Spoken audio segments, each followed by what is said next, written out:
hang on. Okay.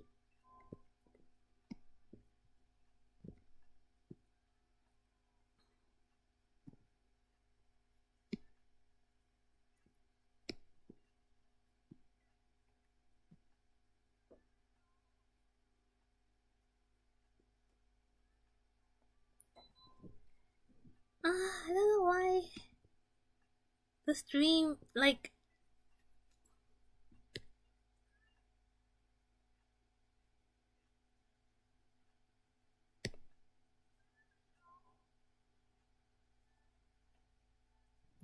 the stream keeps dying.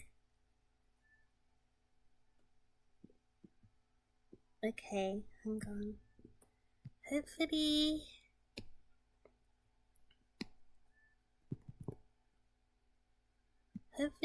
this is the last time.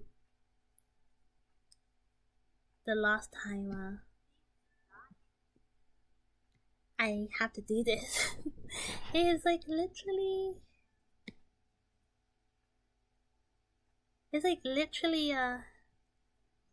11 p.m. I'm so sorry. Thank you. I'm so sorry, sweet.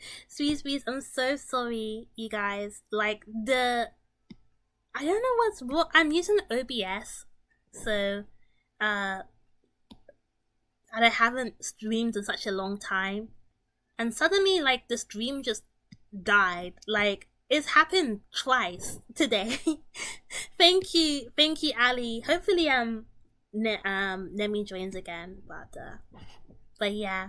As I was saying, like I'm gonna see you in 2 weeks anyway, so we can just like talk about Fanamig, Fanamig, and when we meet. Be so fun to do a meetup, like a Faname meetup, but literally impossible because everybody lives so far away from each other now. People already lived far away from each other when I was in the Faname community. Like living in most people in Faname live in America, so, or at least from as far as I'm aware. But yeah, as I was saying, like I feel like there was one point in time where like, oh yeah, it's midnight here in Australia. Yeah, because I live in Japan and it's currently 11 p.m. and I think Australia is like an hour ahead of Japan, so that makes sense.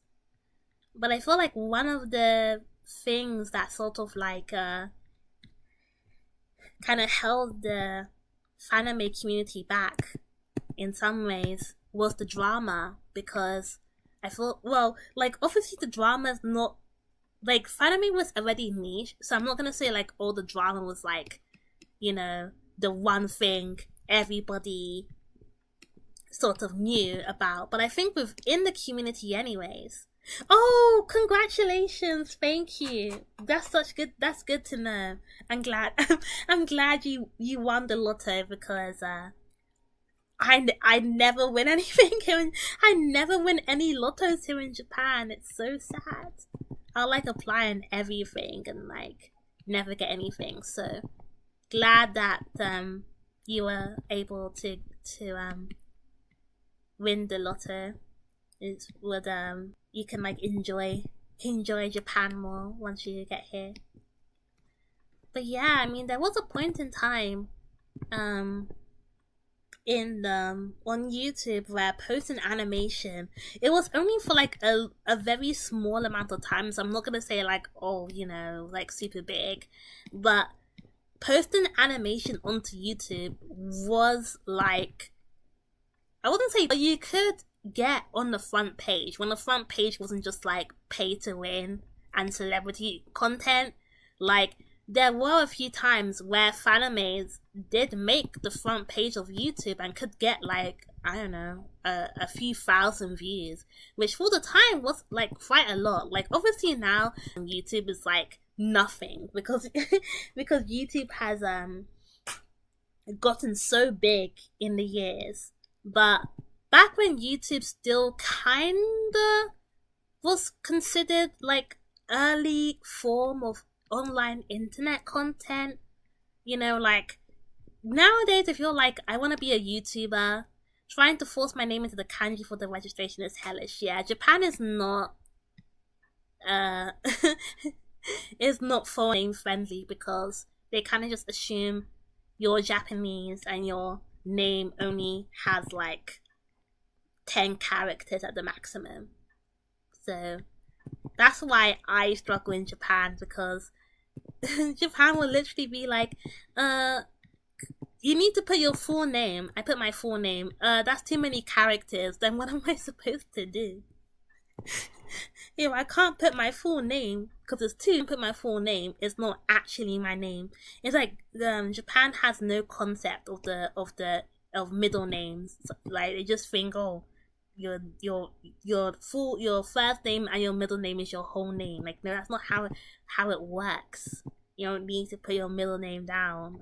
Like it's a middle name. It doesn't always need to be used. But in Japan, they just assume, oh, if it's on your passport, it's your whole name, middle name included. So that's a fun Japan fact of the day. And they still can't be bothered to change it, even though it's like a few code. Like they could literally just code it and make my life easier, but no, they just wanna make me struggle.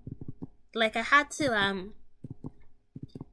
like renew my bank account in Japan, and I had to literally go in person because they wouldn't too long.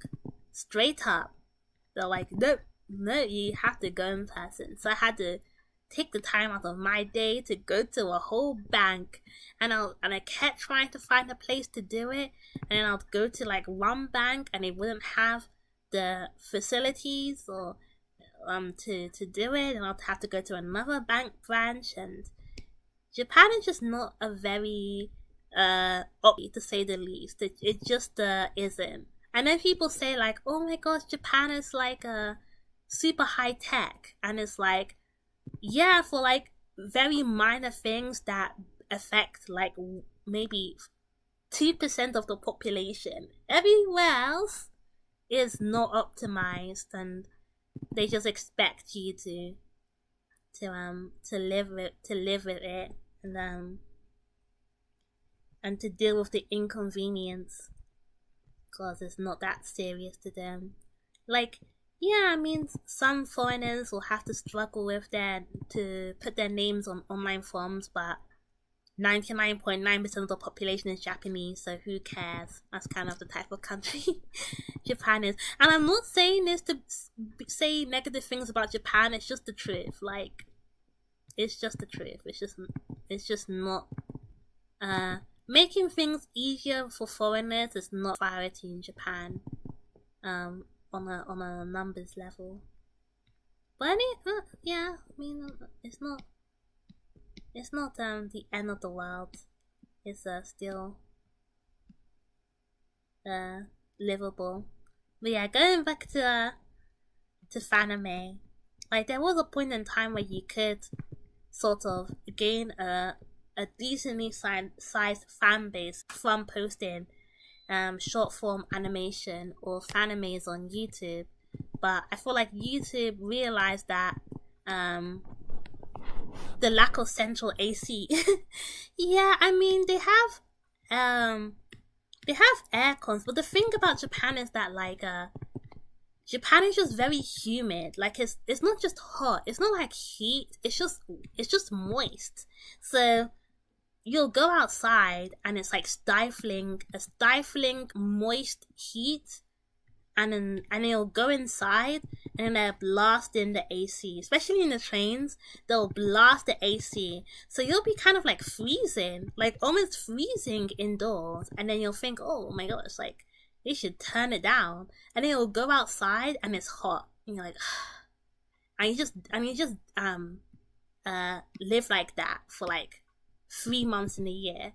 This is why I'm kind of like, I feel like if anyone wants to travel to Japan,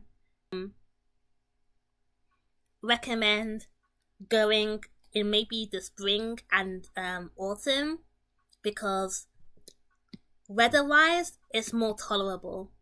in the summer, you don't really want to travel around in the summer because it's just annoying. It's just hot. It's just hot and annoying, and you're trying to figure out where to go, and there's people, and yeah, and especially in Tokyo, like Tokyo when it's hot, it's just miserable. Like I don't even want to go outside half the time nowadays because I just start sweating immediately outside as when I leave the door and go outside. I'm just sweating, and it's not fun. But there were like things that are fun about summer in Japan, I guess. Like ice and festivals and stuff. So there were good parts about coming to Japan in the summer. It's just the heat and the humidity that makes it not ideal in a lot of ways, because you'll just you spend a lot of time trying to keep cool and not sweat. So that's why you usually see a lot of people like I guess you'll see them when you come to Japan, but you see a lot of people with umbrellas shielding themselves from the sun, portable fans. You can buy like wipes to wipe yourself down, and they have like these cooling rings that you put around your neck, and it keeps your neck cool when you walk around. There's like a lot of ways you can keep cool in Japan during the summer, but it's still annoying. Last year I went to Comiket, which is like the big doujinshi market that happens twice a year in Tokyo, and it was so hot. It was so hot, and the thing is, like in Comiket, is you have to wait for like 2 hours before you'll even let it. Like Comiket doesn't even last a long time. It lasts for like 4 hours, and then you go home. You basically show up, figure out what you want to buy ahead of time, go to because they have it in like multiple halls, so you have to walk between the halls to get to where you want, and so it's good to know who you want to see, what day they are going to be tabling, and where you know all those things in advance, and it just makes your life easier because you don't really want to be walking around in Comiket for like 3 hours and not know where to go. And, but before you're let inside, you have to wait outside. And so I was waiting outside in the heat. I was dying. And another thing as well, I bought an umbrella. Like I bought one of the umbrellas that helps shield from UV rays, so to keep cool. But the guys who were managing it would not let us hold the umbrellas and walk at the same time. Whenever we would walk in the queues, they'll tell us to put the umbrellas down, and I was like, oh, you can't do this to us. Like it's you're killing us out here. And when I was standing in the queue, all I hear from behind me is, oh my gosh, are you okay? I turn around, the guy behind me is collapsed. He straight up collapsed. The guy was like on the ground. I was like, oh my god. And the paramedics had to come and help him and put him in a wheelchair. They literally have the paramedics on standby at Comiket because it's so, in the summer anyways, because it's so hot, people pass out before they even get in. Imagine going to Comiket or trying to go to Comiket. You don't even go inside because you've passed out. And that's the nature of Comiket in the summer anyways. And that's why I don't know if I want to go this year, because I don't want to suffer. I just don't want to stand out in the heat for 2 hours so I can walk around in a big hall with barely any AC for 3 hours to buy some doujinshi and then go home. That's the Comiket experience. Like people, like there is cosplaying, but it's not like your average American anime convention where you have a nice big hall and everything's inside and you just kind of show up and then you go home and there's actually things to do after the event. A lot of Japanese conventions, they only last for like 4 hours. There's no after event, no there's not a lot of catering, and there's nothing really much to do besides buy things. And with cosplaying, you can't really like cosplay a lot because they don't really allow you to walk around with cosplay. Like, I know online you see uh like vintage anime convention uh photos of people at Comic-Con wearing cosplay. Yeah, no. People don't wear cosplay inside the halls. They have this whole separate area called the cosplay area where you can basically just go and take photos of people wearing cosplay. But cosplaying and walking around is not really what people do at Comic-Con. And also, a lot of the dojins are going to be on booth for it. That's true as well, but there are some times where you kind of want to buy it in person, because before you want to read it straight away, and some people will like buy the dojin and then put it on Mercari and mark up the price for like a dojin that the creator is selling for like 5,000 yen. Now last year there was one dojin that everybody wanted to buy, and people were selling it online for 5,000 yen a pop on Mercari, and it got to the point where the creator was like, please just wait. Please just wait for the release and don't buy it from these people. And that's kind of the culture. I don't know. I think I prefer the way that anime cons are done overseas in comparison to Japan. And I'm talking about and this is coming from the perspective of someone who's gone to like multiple cons, like niche cons. Like, I've gone to like Comic-Con and smaller ones, and it doesn't really matter whether you go to like a big one or a small one or a niche one, because it's all the same. It's it's all the same experience. You go and you're there for like 2 hours and then you go home. Whereas in the UK, I would go to anime cons with my brother. There's like actual things to do, like not just like buy stuff. There's like, or take pictures. There's like actual things to do. Like, you can I know it sucks, but scalping culture in the Japanese dojin and gaming community is crazy. I mean, it's not even just like dojin, it's like anything. People will literally just buy it out and then go on Mercari to try and spin it for a cheap buck. Because, I don't know, people just want to make money for some reason. People who don't even care about the content scalp. Like a few months ago, there was like a Chikawa McDonald's, and people were buying so many Happy Meals to get the toys to sell them on Mercari. Like, that's just what people do here. I mean, it happens everywhere, but I feel like in Japan it just happens so often that it's kind of annoying, and it kind of stops you from actually really buying anything, because people who don't care about what you want are gonna buy it before you and then try to sell it to you for a higher price, and you just want to enjoy and then you're just there like, please, can I just have the stuff that I want to buy? It's crazy. But yeah, I feel like international cons are a lot more fun because you have stuff like cosplay tests and I don't know, like panels. Like, Japanese conventions do not have panels. And I feel like panels are fun because it's just people yapping for like an hour. And it's like a good way to like actually connect.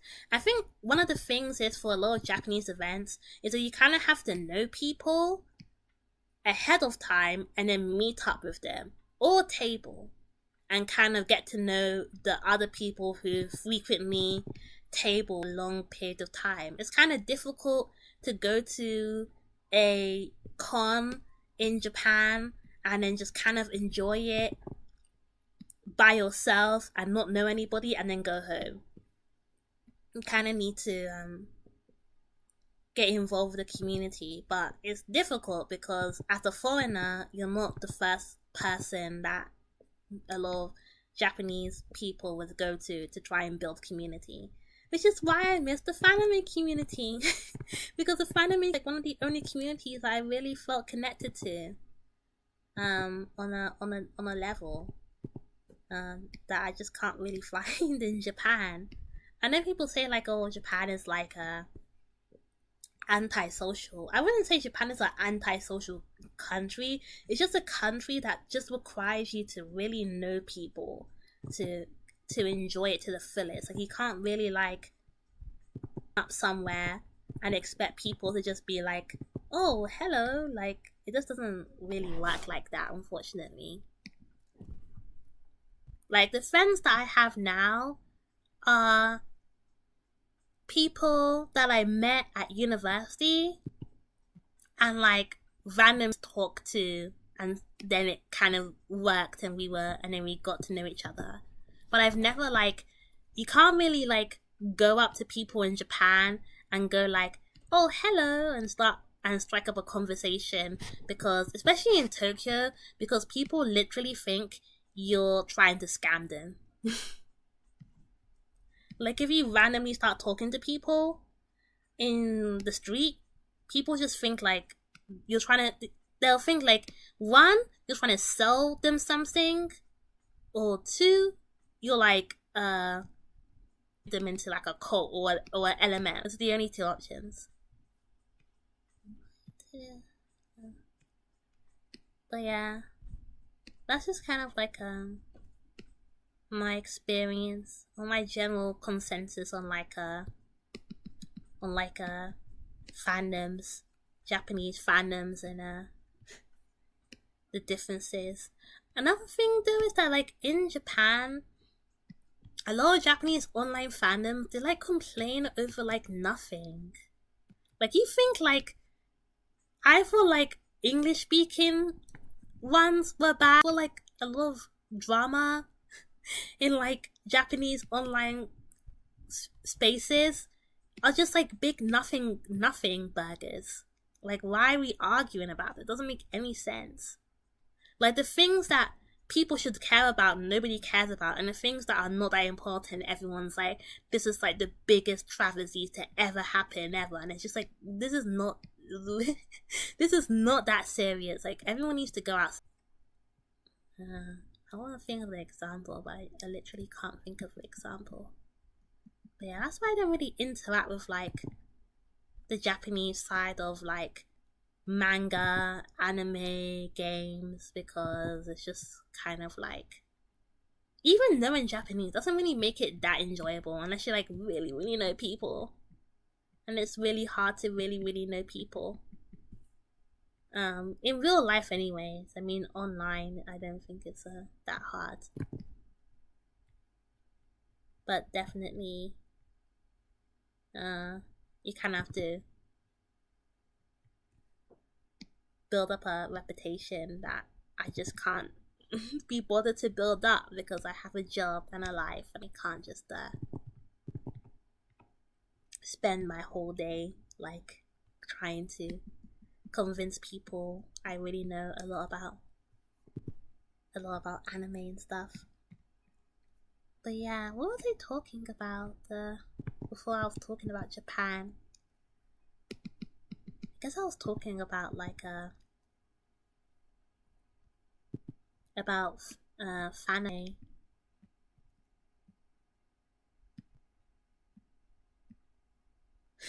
Why does the sketch low-key look better than the color? I'm dead. The sketch looks kind of better. I'm so sad. I've been working on this for like hours, and it doesn't look good. Hopefully my friend likes it. Gosh, it's getting late. I need to like go to bed soon, or maybe like in the next half an hour I'll go to bed, and then I'll just end the stream. But yeah, I don't even know if anyone is still watching, because those are the days that I miss during summer vacation. No, I used to be such a bum and it's like I would, all I would do, especially as a teenager. I think you remember Ali, because you were there. Remember Skype? Remember the Fanime Skype community? I would be such a bum, and I would just be on call, and then we would chat for literal hours.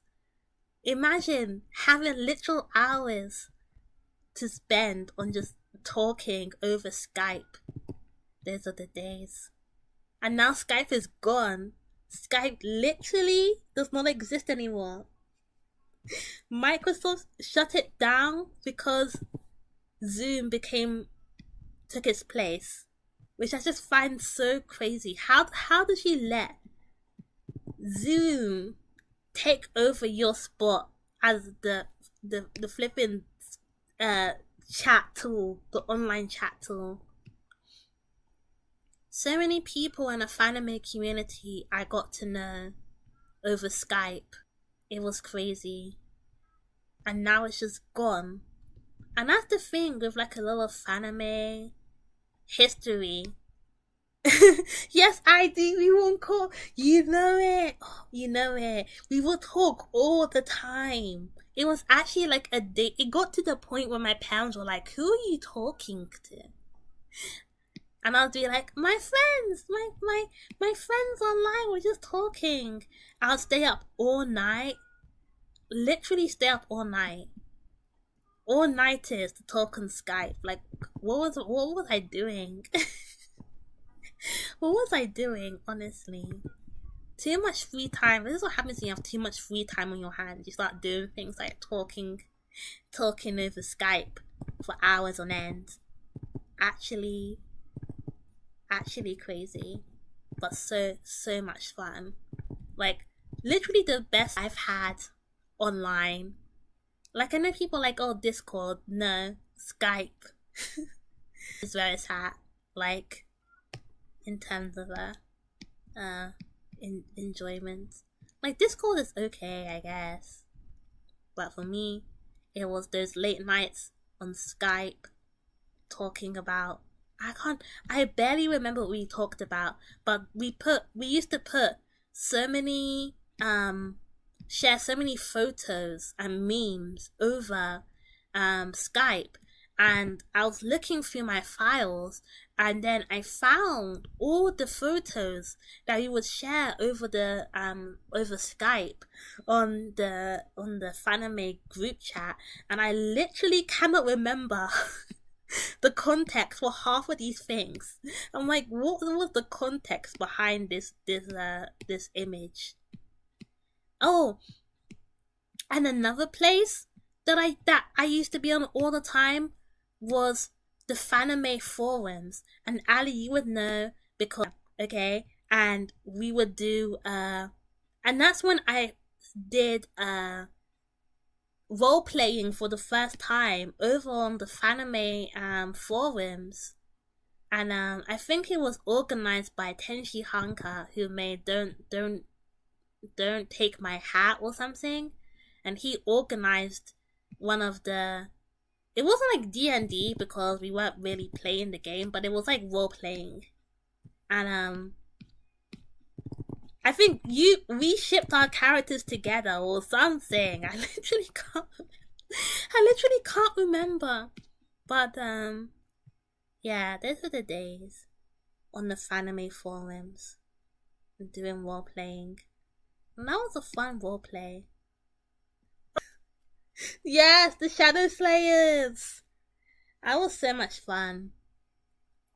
I miss Luette too. I don't think I've drawn her in like literal years. Because haven't really had I haven't really role played since then as well. That was like the first and last time that I did like online role play. But it was like really fun. It was like a really enjoyable experience as well. just like things like that that kind of really diversifies. Oh, Odessa. Yes, Nemi. I don't think Nemi is here anymore because unfortunately the stream died. But maybe I'll do another another stream maybe next week or something, and we can talk about Fanime again if Nemi shows up again, and we can still talk. But yes, it was so peak. It was so peak, and it was so much fun. And that's like another thing about Fanime that I really enjoyed. I feel like my time online was so much more diversified 10 years ago compared to now. Like, when I really think about it, what do I do when I go online? I go on Twitter, I go on YouTube, I go on Reddit. That's it. That's the extent of my time, really. There's like nowhere to go to, like, that's a different website that I can go to have fun. Oh, okay. You can link the 10-year anniversary drawing. Please do, because I need to jog my memory, because I can't remember half the characters that were in the Shadow Slayers roleplay, but that was like a lot of fun. And I just miss like having a place to like go online. Like, I really think about it. My happiest days online were like going to talking on the Skype group chat, going on the Fanime forums, and then and then being on English Nico, and yeah, and that was like even before I really cared about Twitter. Like, I don't even think I was on Twitter at the time. I had an account, but I just wouldn't really post anything. Like, I was mainly posting on Tumblr, really. Like, Tumblr is really where I had like my start on online. Anyways, when it came to posting art, and then I kind of migrated to Twitter, and I've kind of been there ever since. But the beginnings were always like a Tumblr. Okay, I'll check it later. I'll check it after the stream before I go to bed. But I just kind of miss like actually having like a community to fall back on, because I know it's like, I know I post on Twitter, but I just don't consider myself a Twitter artist. Like, there are people I'll be like, you guys are Twitter artists. Like, you make content that will do well on Twitter, and I don't think I make content that always does well on Twitter. Like, if I really wanted to, I could probably like draw what's trending and like follow the trends and stuff and just do that. But I just don't want to, because I just can't. I'm not motivated by doing that. Like, if you look at my art, I tend to what I want to draw, and I rarely draw fan art. I think I used to draw fan art a lot more in the past, but nowadays I just do not draw fan art. Not like because I don't want to, but because I barely have time to draw. So when I do have time to draw, I just want to draw what I want to draw, and not draw of like what people usually are currently drawing and stuff. Because trends on Twitter come and go like really quickly, and I just don't have the energy up on a art level anyways, because that means like making art like every 3 days or something. I just can't have I just don't have the patience, let alone the time. But yeah, I mean, like, if anybody in the Fanime community would be interested in doing like another roleplay, time to do it, but that would be fun. Like, just something. Maybe not like a roleplay, but I don't know when. I don't know who would organize it, but it would be so nice to do like a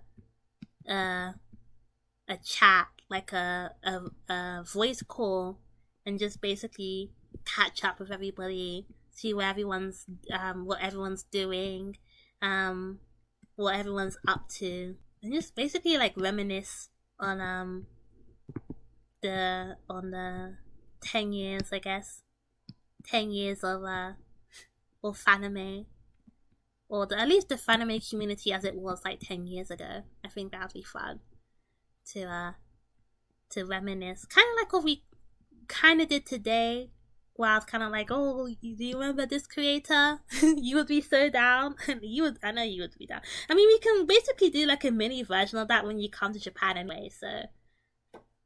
Oh, you'd love that, Sweet, you'll love that. I know, it would be so much fun to just basically just see where everyone's doing, because it's just like a thing. Like, life can be so hectic, and I think it'll just be so nice to sort of just like see what everyone's up to, and just basically like I don't know, just like relax a little bit, just see like you guys remember this fanime, and what about this fanime, and blah blah blah. Or maybe do like a fanime watch session, and watch some old fanimes, and do like a reaction. Wait, guys, do you guys remember the fanime react channel? Like, they used to react to fanime on YouTube, and I don't know if the channel still exists, but I literally remember they would like react to fanime at the time. They would post videos and stuff, reviews as well. I don't know if you made fanime reviews, but I think like they were nicer. They were a lot nicer than the fanime react channel. The fanime react channel will literally just make fun of the fanimes a lot of the time, whereas like the fanime reviews would actually say positive things about the fanime and actually like be nice about it, and be constructive basically. I still have connections to many members of the fanime community, so I can tell you plenty. There was more than one. I think the one that I'm thinking about it had multiple people. It had like, I think it was like 2 guys and 1 girl. Like, there was definitely like more than one person in this channel, and they would sometimes react to stuff and say what they thought about it or whatever. But yeah, a watch party would be so fun. Well, like, what would you watch? Cause I know what I want to watch. I want to watch that Naruto teenage pregnancy anime, but I cannot find it. What? Fanime reviews as Coney S&T, a famous Sonic YouTuber? I did not know that. That is crazy. Yeah, because I'm just like, she was so nice. I wonder what happened to her. Did you just like tell me? You just tell me like, oh, she's just a very popular YouTuber. Like, okay. Gosh, wow. I did not know that. That is so interesting to know. See, you're better than me, because I just like, once people start posting on their channel, I'm just like, I don't know where they went. Like, where did they go? And you're just like, yeah, and this person is doing this, and this person's doing that. I'm like, huh? Like, how did you know that? Because I'm not keeping up to date with all these people. That's why I don't know where they've gone.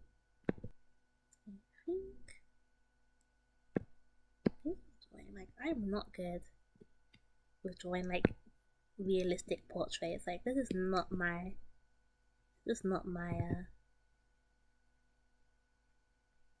strong point. I guess I'm not very good at this, but I must try.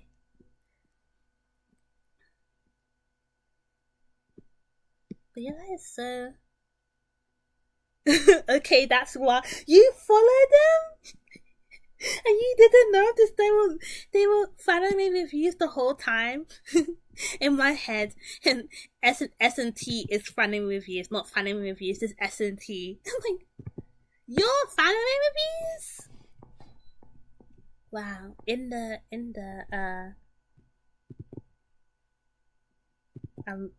in the room with a celebrity. Oh my gosh, your anime reviews? Wow. Please sign. I need an autograph. I need to. You like playing detective?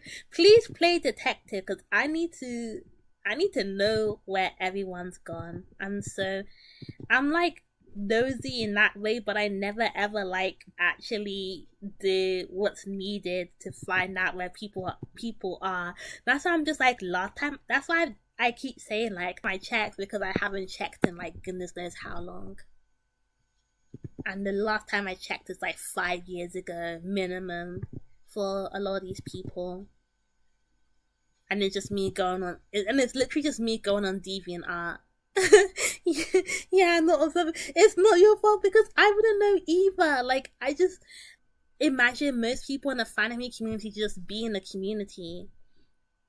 Oh, guys, do you remember? Ali, if you know what this person is doing, please say in the chat. Do you remember Care Bear Stars? And there was this whole I don't know the truth, because some people said that the creators of Care Bears sent them a cease and desist to stop, and then the other story is that they just forged the cease and desist so they could just quit. And I don't know what's the truth. I don't know whether they made it up to quit or they actually had to quit. But I wonder what the creator of Care Bear Stars is doing. Now that would be interesting. I don't even like. I just feel like Care Bear Stars is like one of the fanime that I'm just like, Care Bears. Like, I'm not trying to be mean, because you know it's just like anyone is allowed to make content on what they want, but Care Bears. Like, you woke up one day and like, I need to make a fanime about Care Bears, and I like Care Bears. I do. It just wouldn't be what I would necessarily go for. It wouldn't be my go-to to make content about, I suppose. You have no idea where that person is. Yeah, I don't know. Like, they just basically disappeared. I don't think anyone knows where they've been since they left the fanime community. Very early on, like, I don't think their whereabouts would be that, or people at the time would have done the work to try and figure out where they are. See, Sweet Beast, and you're right. Like, your assumption is correct, because that's what happens to like 80% of the people who make fanime. They just become a tax-paying adult with no internet presence half the time. And the people who don't do that still do art or still create content non-related content to fanime, or they go in the industry, or just exist basically. But most people in the fanime community, once they leave, it's not like they do, like, I don't mean it like in a negative way, but it's not like they go to like another art community and start making content, because or stay being artists, really, because it's like not all people who made the mad. I know the episode you're talking about is crazy. It's actually crazy, and like when I watched it, I was like, what the heck? I'm just like, I don't know. It's not even like grimdark. It's just like Care Bears. I don't know. Maybe they're still out there making like grimdark Care Bear fanfiction. Who knows? Like, they could be doing that. Like, it could be on AO3 somewhere, as far as we know.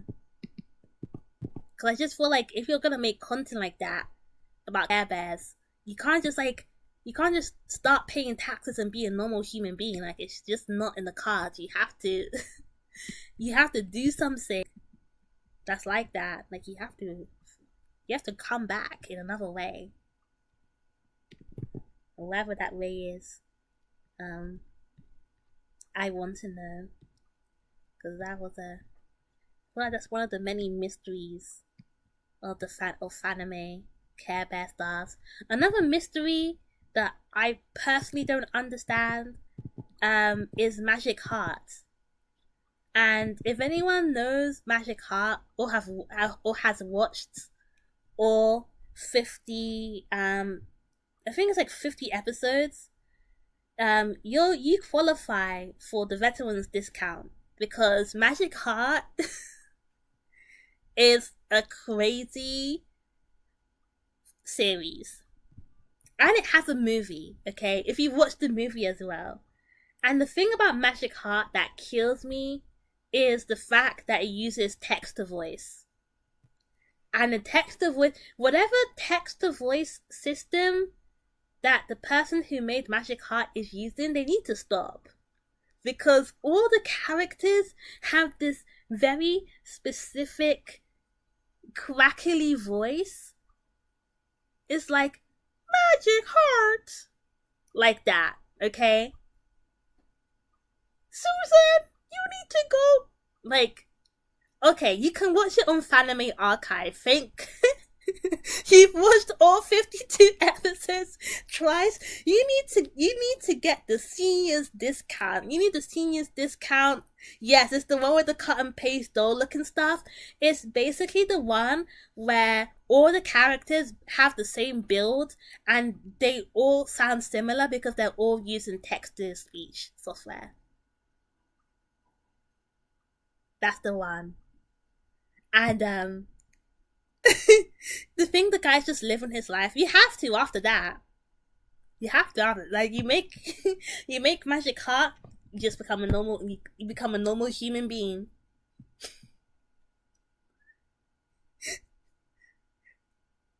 You just wake up one day, you make all 52 episodes of Magic Heart, and you go about your life. You need to watch all 52 episodes and the movie now. You don't want to do it. I wouldn't recommend it, but you can if you want to, but it will take you a lot of time because each episode is like 12 minutes or something.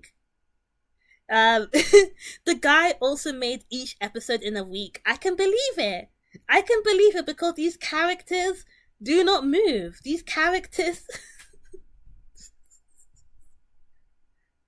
Magic Me 123. Oh, the man that you are. The man that you are. Back when his website was up, he said as much. Yes, I do remember looking at his website actually, but I just don't remember the content. Oh my gosh, Melty-chan live. Hello, Tangerine. Hello. Yes, it's me. I haven't made content in like years, and then one day I'm like, I'm gonna go live. I just thought one day, today, let me just randomly go live and start drawing, and then talk about Fanime. But yes, we are talking about old school Fanime, and I was just talking about Magic Heart. It's like Magic Heart is like it goes beyond being a parody of Sailor Moon. It's just nothing. Like, Sailor Moon has a story. Magic Heart is an experience. It's not a story, it's an experience. It's an experience that cannot be replicated and requires you to abandon all expectation and just enjoy. You can't enjoy it, you just have to watch it. Like, all you really can do with Magic Heart is just watch. You are the bystander of a train wreck, and all you can do is just watch the train wreck and enjoy it, and that's it. That's all you can do. And yeah, but then you kind of get used to it. It's kind of strange. It's like exposure therapy to it as you watch it. Like, episode 1, you're like, who can watch this? But by episode 2, you're like, okay. And then by episode 50, you know all the characters, you know the plot lines, you know you know every little thing about these nothing burgers of characters. And this is not me being mean. Like, Magic Heart characters are like, if you took Sailor Moon and Magic Heart is the show that's in the background of other shows. Yes, it's like a parody of like, but like the parody is like nothing. Like it's like a still. It's like an idea. It's a concept essentially. It's not a real story because there's nothing to it. But that's what makes it so good in a strange way. It's like, oh, it's not even so bad that it's good. It's just good in a weird way. You kind of get used to it. Like you start enjoying it for what it is, and that's the Magic Heart experience. But I am not going back to watch it. I think if I'm gonna, it's an endurance test. Yes, it basically tests you on how, if you can watch Magic Heart all 52 episodes, you can watch anything. I think Magic Heart is like nothing. There's nothing to it, but it just keeps going on and on and on.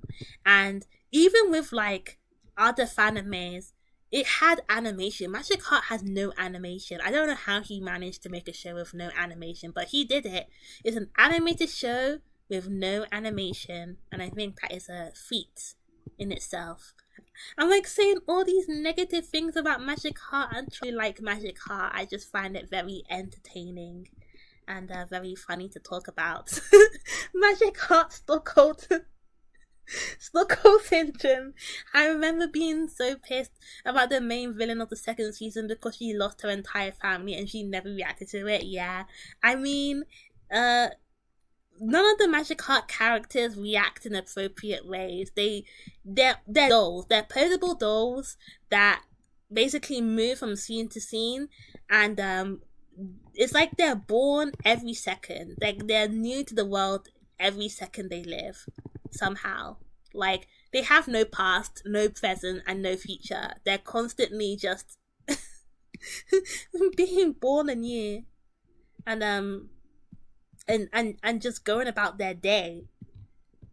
It also kind of reminds me of Winx Club for some reason, like Magic Heart and Winx Club. Like I feel like Magic Heart is more inspired by Winx Club than Sailor Moon, because I refuse to acknowledge Magic Heart as a good Sailor Moon parody because it's not.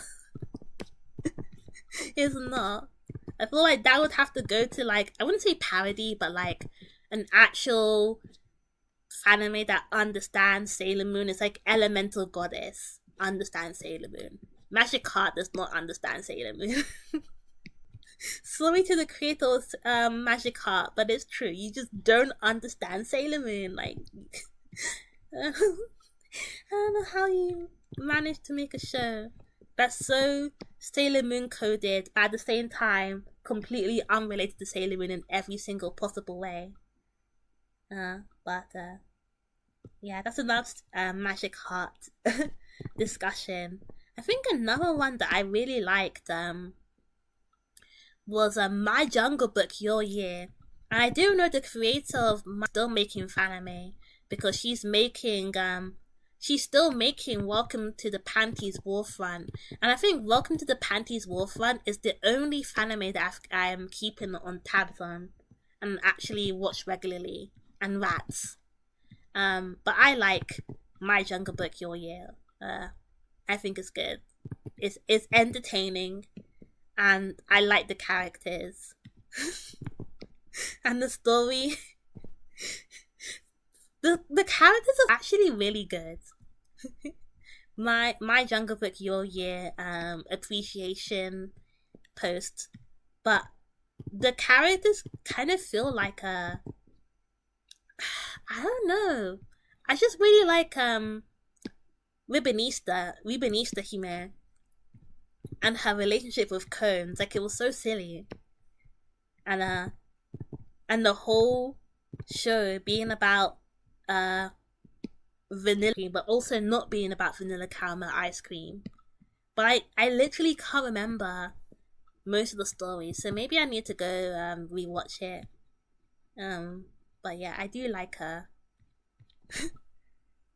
My Jungle Book Your Year.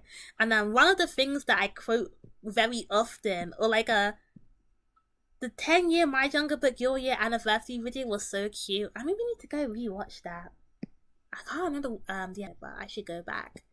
But one of the quotes that I think in my head is like it's like the beach episode, and the main character is like looking at people, and she goes, "Youth, youth," and every time, because now I'm like 27, every time I see like high schoolers, I'm just like, youth. Look at these teenagers enjoying their youth. ... But yeah, I like Ubanista Hime, Fufu, Foodie Poopy, Cookie Boy, Cookie Girl, all those characters. They have a special place in my heart. Yeah. And then also one of the interesting things about My Jungle Book Your Year is that it had multiple openings as well. I think it had maybe four openings. And I think my favorite opening was opening 3. But it was really weird because they go into Cone's stomach or something. They go into Cone's stomach and it's like insane. But I really do like opening 3 of My Jungle Book Your Year. I also like Welcome to the Panties Warfront, and the story is actually getting really interesting. So I do hope the creator finishes Welcome to the Panties Warfront, because I do really want to know how the story ends. It had like 5 openings and they were all fun. They really were. And it takes a lot of effort to make like multiple openings and stuff. I don't know. But yeah, that's one of the fanimes that I feel like if I had to do like top 5 anime or fanime, I should say, top 5. Okay, in no particular order, probably like My Jungle Book Your Year, Yin Yang, Illusion's Dream, just because it's like one of the things that inspired me to make fanime, Ghost Club, and which is the last point, the last slot go to I'll just say Eternal episode 1, because Eternal episode 1 was very interesting. And I think the creator at one point was going to do a reboot, but I don't think he's working on it anymore. But yeah, those are my top 5 fanime. But maybe you need to like go back and rewatch them, and then maybe my list will change. Because there's so many fanime that I'm probably forgetting that probably deserve a place on that list, but I just cannot remember them. But those are the ones that I like off the top of my head. But yeah, guys, is the drawing good? Yes or no? Because this is a birthday present. It needs to be good, or or I'm gonna have to go to the shops tomorrow and buy her a regular present, because I don't want to give her a bad drawing for her birthday. I can't do that to her. That wouldn't be very fair. Like, the thing with drawing is that, like, in the moment I think it looks okay, and then I sleep on it, and the next day it's like the worst drawing in the world. So I need this to look good today and tomorrow. Well, I should say today and today, because it's Saturday in Japan right now. Basically when I wake up in the morning again. I need to take up a bin. You found the Care Bear stars, guys? Ali, you're a detective. You're a detective. Please, you need to tell us, what is he doing? What is he doing? Please, I need to know. Spill the tea. I need to know what this guy is up to. Hopefully my prediction is right. Think like grim dark Care Bears fanfiction somewhere. Or maybe just a regular guy. is he just a taxpayer, or is he still making Care Bear content in the year of our Lord 2025?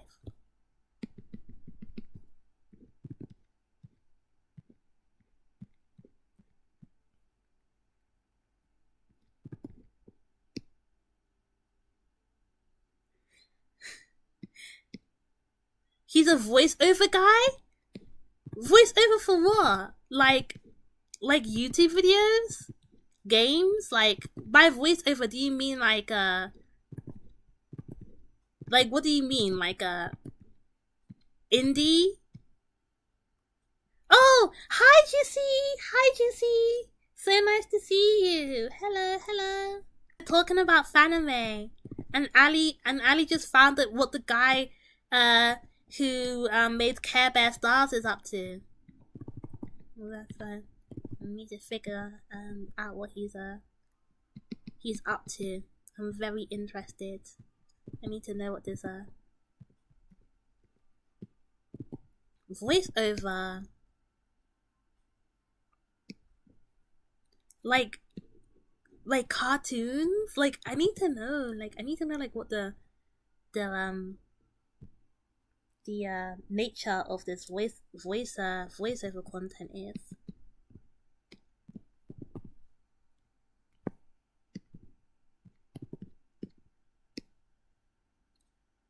CBS? CBS? You mean like the channel? Like the channel CBS? Okay. Professional. Okay, it's good. Nah. Voiceover is wild. The professional voice acting work is crazy.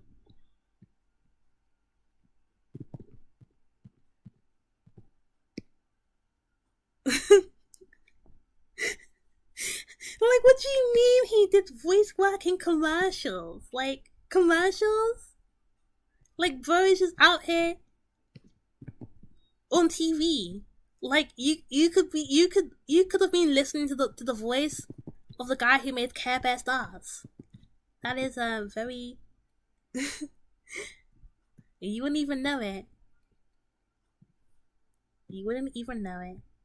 You'd just be going about your day, and you just listened to the voice of the person who made Care Bear Stars.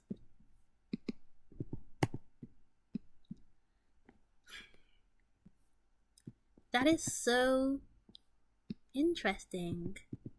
I mean, like, it's hard to tell, because like some people do industry work in like art, but I wouldn't have imagined commercials and voiceover work and stuff. Did he voice act in Care Bear Stars, or did he just get people to do the voice work for him? Because I literally can't remember if he actually voice acted it in the fanime himself.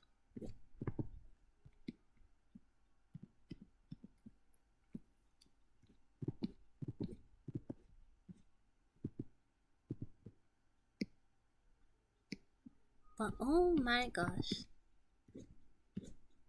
Ali, we need you to like do extensive research and like make a list of like what everyone's up to, and maybe Roku could also find some of these people, find out what all of the fanime veterans are doing, because I really want to know. I know it's like nosy and it's not that important in the grand scheme of things, but I really want to know. A villain voice, maybe he did voice out in Care Bear Stars. Okay, that makes sense then. So I guess he just had to put the skills to take it to a professional level. Good to know. Good to know. But how do you even like get voice work in commercials? Like, how do you get to that point? Like, I guess you just audition. I don't know. I don't know how voice acting works. Like what you need to do to actually get to that to get into that industry and stuff.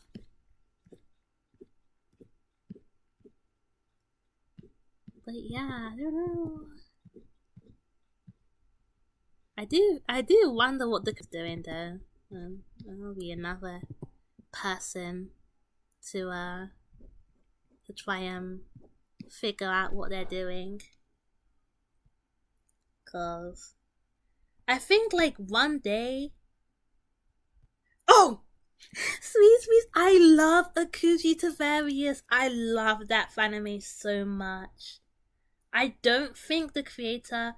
I think the creator still makes content, but I don't think it's fanime related content. I think they just make content on YouTube. I thought about where some of the former members were in my fanime essay video, at least for some of the folks that I'm familiar with. Yes, I do want to know where the creator of Elemental God is and what she's doing, because that would be interesting, at least. I don't know. Because, like, one day they just deleted all their content on YouTube and just disappeared. Because, yeah, I think the last time the person of Akuji Tavarius uploaded content was 3 years ago. So I don't know if there's let's see. Yeah. I don't know if they're probably still online somewhere, just not posting on YouTube. But yeah, I very much enjoyed Akuji Tavarius, and that's one story that I would have loved to see the continuation, even the next episode, because it ends at such an interesting point. It's like Akuji is like ousted from his hometown, and then it kind of gets a bit like fantasy, and he meets this like traveling band of warriors. It ends there, and I'm like, no, I want to see what sort of adventures he gets up to. Like, I want to see all these different characters and like their personalities and like who they are and stuff. And it just kind of ends on a really interesting point. Like the story, it ends right before the story actually starts, which makes me sad. I mean, for like Space Ranger Winnow, the story. I mean, there is a story, and I had a story planned, but episode 1 and 2, you kind of know most of the characters and who they are by episode 2. So, Kisaka's at and others like Evan. What's Evan doing? I haven't spoken to Evan in like literal years. So please, I would like to know, since you know anyways, Jissy. So I would like to know what Evan's doing at the very least, and what he's up to, nowadays.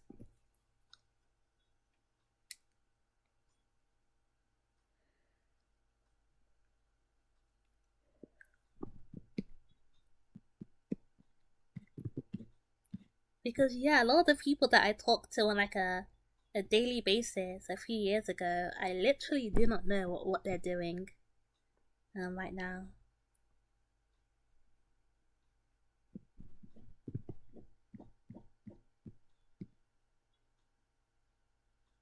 He's a Final Fantasy IV YouTuber? Really?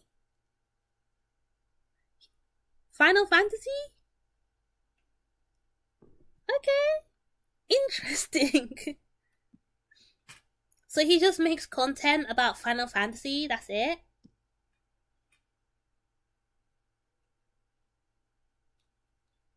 Like, no, nothing, fanime related at all. I mean, I'm not saying that's like a negative way, I'm just like curious to know if he still makes content. Any content, like, remotely related to fanime.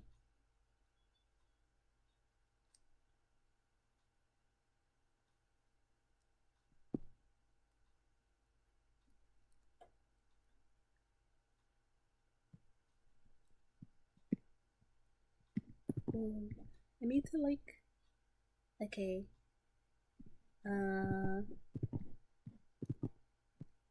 I think another creator that I like.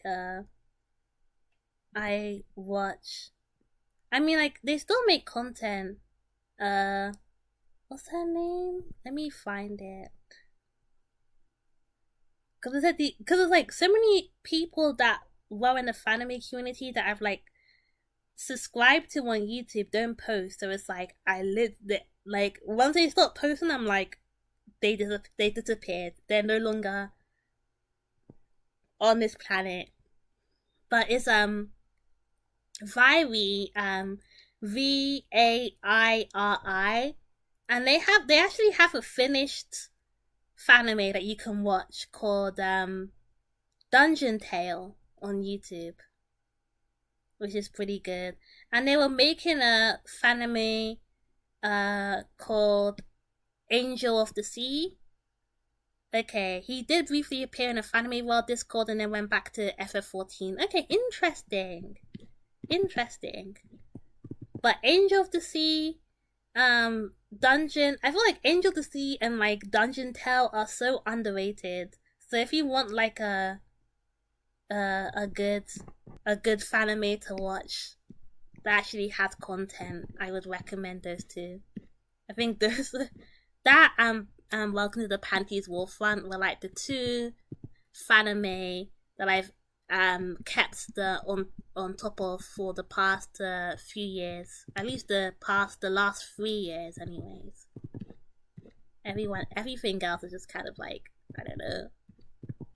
I mean, like if anyone has like any, yeah, Viry. I do like that. Yeah, exactly. Like they're so underrated. If anyone has like newer fanime recommendations, like just put them in the chat because I would want to watch them. Like I don't know, like nowadays YouTube is so boring. I think I need to watch fanime again because the content that's on YouTube is just not interesting half the time. It's just like rehashed content or drama content that gets old after like a week or even like a few days. Like like sometimes I just watch like old TikTok drama and it's like, why did we even care about this? Like this is not interesting. It'll be like, and this creator said this and this and this, and they did this, and it was so crazy, and this is what they responded, and it's like, why did we even care about this? It's so uneventful. So I think I need like fanime, like actual content to watch, because this type of like reaction content is just not doing it for me anymore. It's just too boring on a fundamental level. Miwa Kaneko's fanimes. Miwa Kaneko was in the chat like a few hours ago. So yeah, I think maybe I should. I'll give GC's got some new fanimes I'll go to. Yeah. Yeah, okay. Miwa Kaneko and then GC your new your new fanimes. I will take a look at both of them and see what's going on because I need actual content. Okay, I will keep that in mind. Maybe I will the current fanime I'm working on is called The Mage of Silence. Okay, interesting. And Fanime Station is a good way to see new fanimes being released. Interesting, Fanime Station. See, like if you guys weren't here, I would not know. Oh my god, they literally just updated like 8 days ago. That's really good. Like, it kind of like fills the spot that Evan did when he was still doing like fanime week. Is it fanime week? Yeah, it was like fanime week or something. But yeah, that's good to know because it's like otherwise it's difficult to know when things are being released and where I can access them as well, because YouTube just does not do a good job with like, you're working on Ali's working on a webcomic fully out of anime. Yeah, I mean, I would say that I'm kind of like out of anime. I mean, like, I would ideally want to make content, but I just don't have the time and the means, and it's just like the less time that I have, unfortunately. And but I still would want to like see what other people are making at the very least. If I can't make anything, at least I can see what other people are making, and sort of be inspired by that, because I need inspiration, like other creators. And it's just like nice to see what people are doing.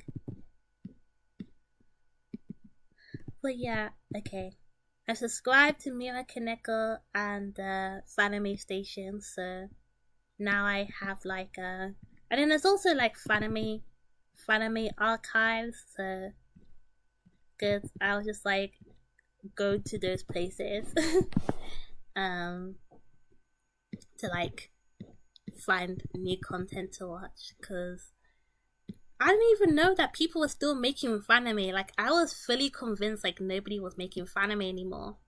So now that I'm like know that people are still making fanime, it's like, oh my gosh, I was like fully convinced everyone had moved on, but it was just me. I was the one that moved on, and everyone still stayed behind and still kept making content.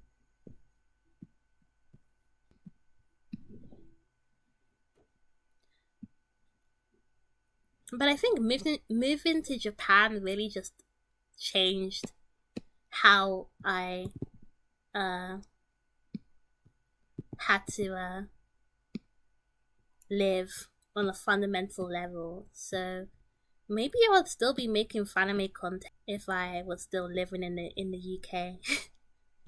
But living in Japan just kind of I had to adapt to the environment, and that meant like getting used to living in a country where English is not the first language or the commonly spoken language, and having to like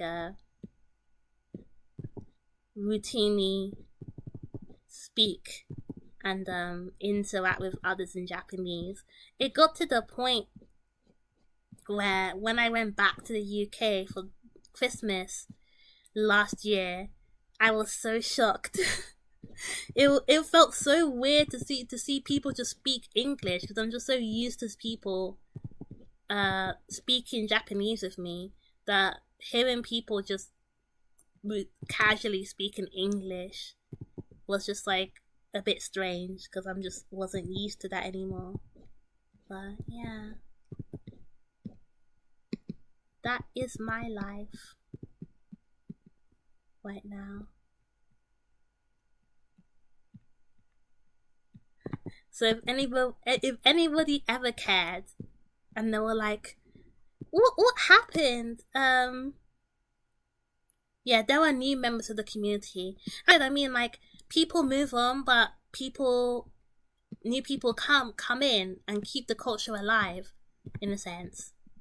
You know, not everyone can stay in a community forever. I mean, that just goes for all art communities and fandoms. You have people, you know, you have your fandom elders, you have your people that have been there for so long, and then you have people who come in and they're new, but they also sort of bring new ideas and stuff. And then yeah, I mean, it's just like the way it is. It's just like, for me personally, it's kind of like fanime had a huge effect on the way that I approach creating content and being online. And it's kind of strange, something that was such a huge part of my life for years. It's just kind of like a thing to look back on and reminisce about. years down the line. And it's something that like even if I post about it on my Twitter, like it doesn't get attention. Like sometimes I do draw. It is heartwarming to see Fanime is still here. It is, because I didn't think it will still last in like YouTube 2025 YouTube, which can be very hostile in a sense, in a way, to like content or certain types of content. It will just like it just will just not. It's not very welcoming to like forms of content that don't do well, on a national scale, and it probably won't be recommended to people, or YouTube just won't bother recommending it to people, I should say, because they don't really care.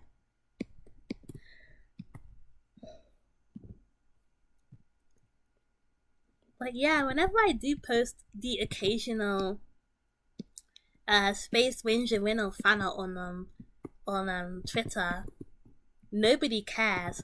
I wouldn't say nobody cares, but I don't think anybody recognizes the character, except for like a few people. I mean, my profile image is still Winnow, but I don't think people realize. They probably just see it and they go like, "Who is that? Who is that profile? Who is that character in your profile picture?" Because it's just like not recognizable to the average person. We do need a reunion. That would be so much fun. I don't know who would come, but that would be fun. I did mention that like, oh, we could do like a watch party, blah blah blah, like something that would like encourage people to come back, even for a little while, even for a single day, and basically just like a talk. We have 2.0. Yeah, me and Ali were talking about the Skype group chat years ago, and how much fun that was. But the time has passed. The wheels of time are not kind on us. Takes away so much. But that was fun, yeah. It would be fun to do like a retrospective look back on like things that happen. It'll be really good because like some people remember this aspect of the community and other people remember other aspects of the community. So it'd be like nice to kind of get together and fill in the gaps of our knowledge. And if there's one thing I really want to watch, it's that Naruto teenage pregnancy fanime I saw on English Nico Nico that I haven't seen in literal years, because that fanime was an experience that everybody needs to experience. It can't just be me and my memory remembering that fanime. More people need to be aware of that. Fanime rehab for Discord. I mean, I do have Discord. I don't use it very often, but I do have it. Just, yeah.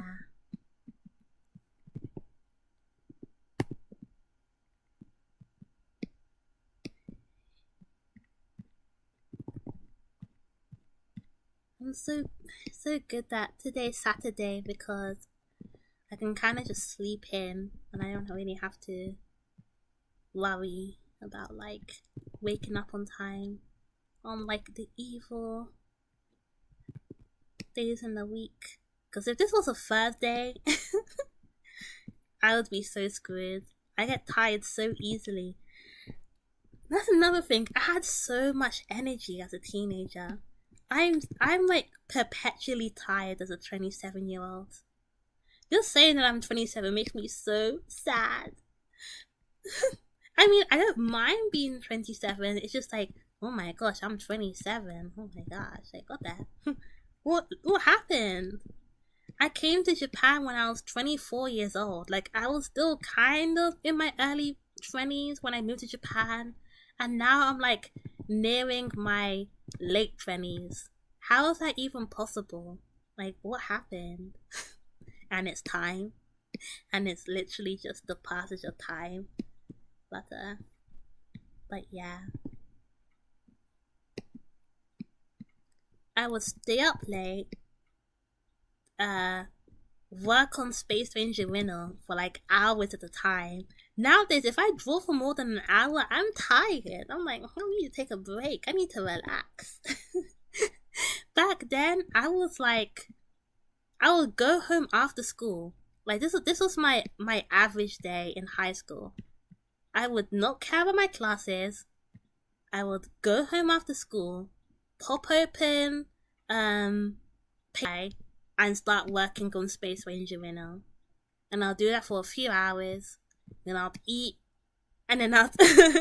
I know the feeling. I'm 30 and I keep thinking about that. Like, oh, it's so real. Like, how? We were literally like in our teens, early 20s. And then now it's just like, oh my gosh, I'm an adult. I have to live and I have to pay taxes.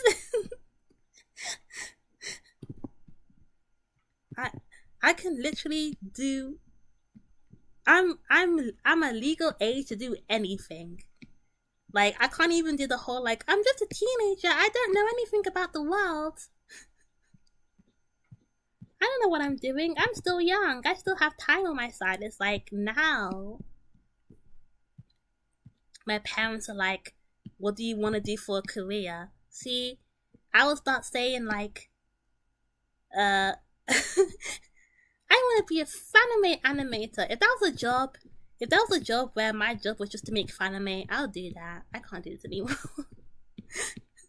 Like, working as a translator is so crazy because I can't even publicly share what I translate because I'm under an also, as a 27-year-old, I get it. I do whatever I can to keep that youthful spirit alive because being an adult can be so mentally taxing. Like, I don't know what it is. It can feel so draining, and sometimes I'm like, am I immature, like, for an adult? Like, I wouldn't say that like I'm immature, like I'm childish, like, oh, you know, like I don't know how to be an adult. But it's like some of the things that are expected as an adult that I'm supposed to want to do, I just don't really have much interest in it. Like, I just don't.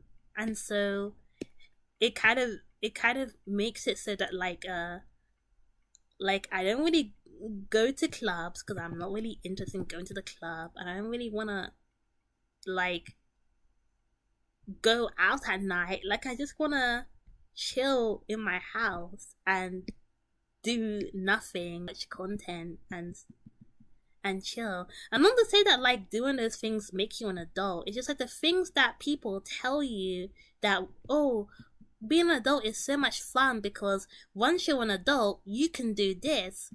Like, those things are just not that interesting in real life. I got a break from being an adult after my injury, but I'm trying to figure out my life. But fanime is always the back of my mind. I need to work on my fanime again. You should. Oh, I hope you've recovered fine from the injury and it wasn't that like awful in the moment while you were still recovering, because that's not fun.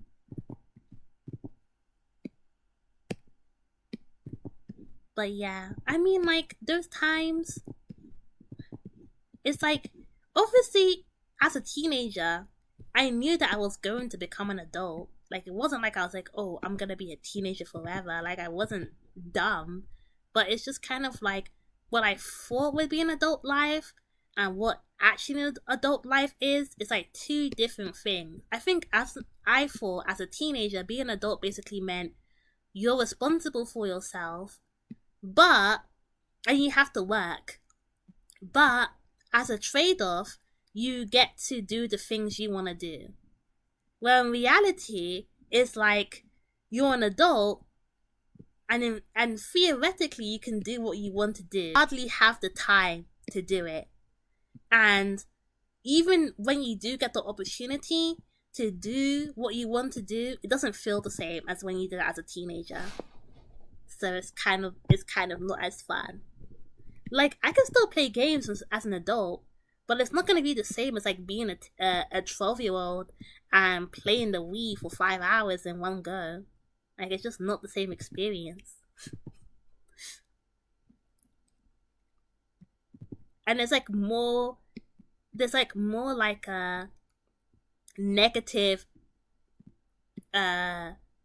consequences for doing those things. Like, yeah, I could pull an all-nighter and play games, but I'll have to go to work in the morning.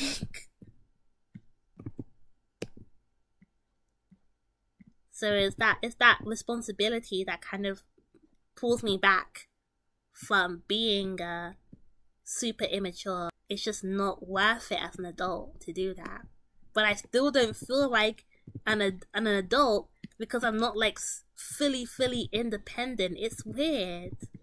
Like, I'm living in a whole country and I'm still like, wait, I have a whole apartment, I have a job. Like, technically, that's what everyone should work towards, or that's what you're told you're supposed to work towards, and I have it, but it's like, surely there's gotta be something more that I can do to feel more like an adult, but there isn't. So I just feel like I'm getting scammed.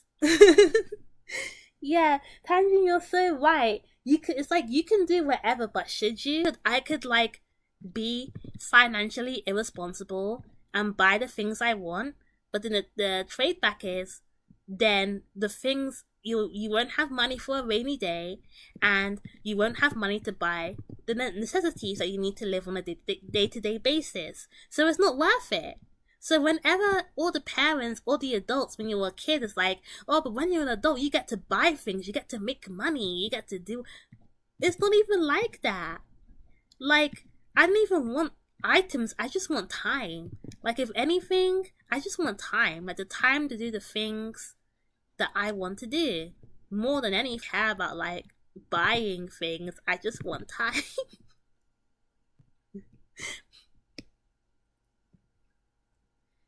I'm imagining the retirement home where we can make fanime for adapted drawing tech now. That would be fun. See, I would see, and I can like kind of retire. I'm just gonna like become a shoujo manga artist and live my life, because this isn't it. This isn't it. This can't be it as an adult. Like, there's gotta be something more fun than this. You get to buy things. I wish. No, seriously. I feel like the adults of the previous generation, they lied when it came to like buying. You can't even like, more than ever, we don't own anything. Like, if you really think about it, half of the stuff that you can buy is like subscription based. You don't even own it. You just get to own it for a little while, or and then, you know, once you stop paying, they'll take it away from you. So you don't even own, like, you buy things, but you don't own it. Like, watching things online, it's like, okay, you pay for Netflix, so you can technically watch all these movies, but once you start paying for Netflix, you can't watch those movies anymore. Whereas in the past, you would buy the DVD, and you'll just own the movie forever. And you could just watch it anytime you want. And there wasn't any like, oh, you didn't pay this amount of money this month, so give it back. Or they wouldn't just randomly take stuff off the website. Like, you were saving so well, and then your mom's car broke and you're super broke. Oh, that's so sad. I hope you can get your savings going again, and things work out. Yeah, just like one step at a time, because I think we, the adults of the current generation, have been kind of dealt a really bad hand.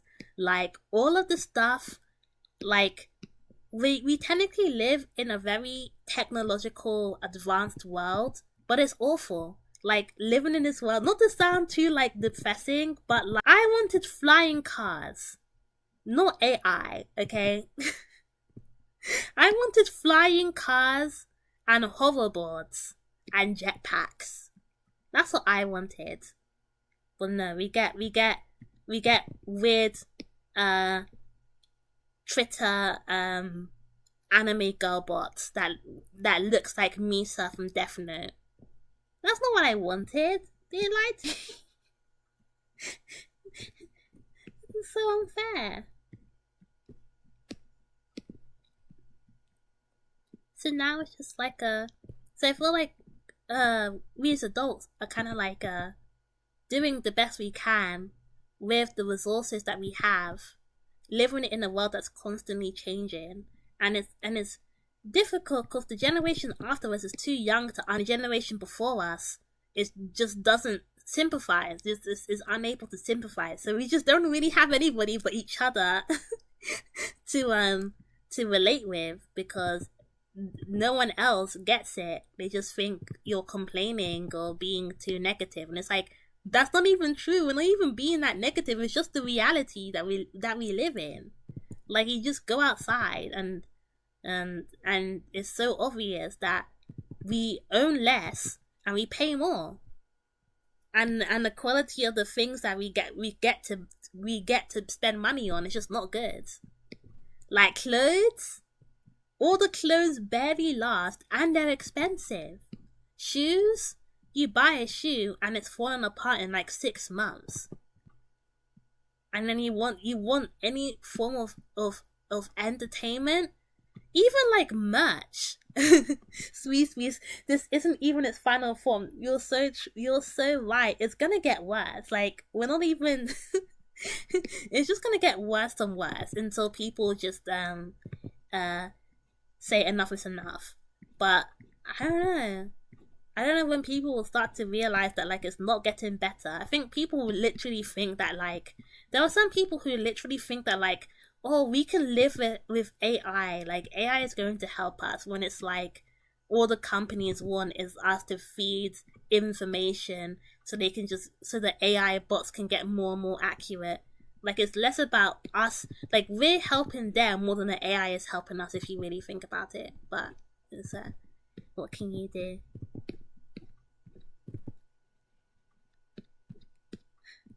Like, art drama, back in the day, it used to be, this person traced, this person uses bases, and now it's like, this person just draws on top of AI.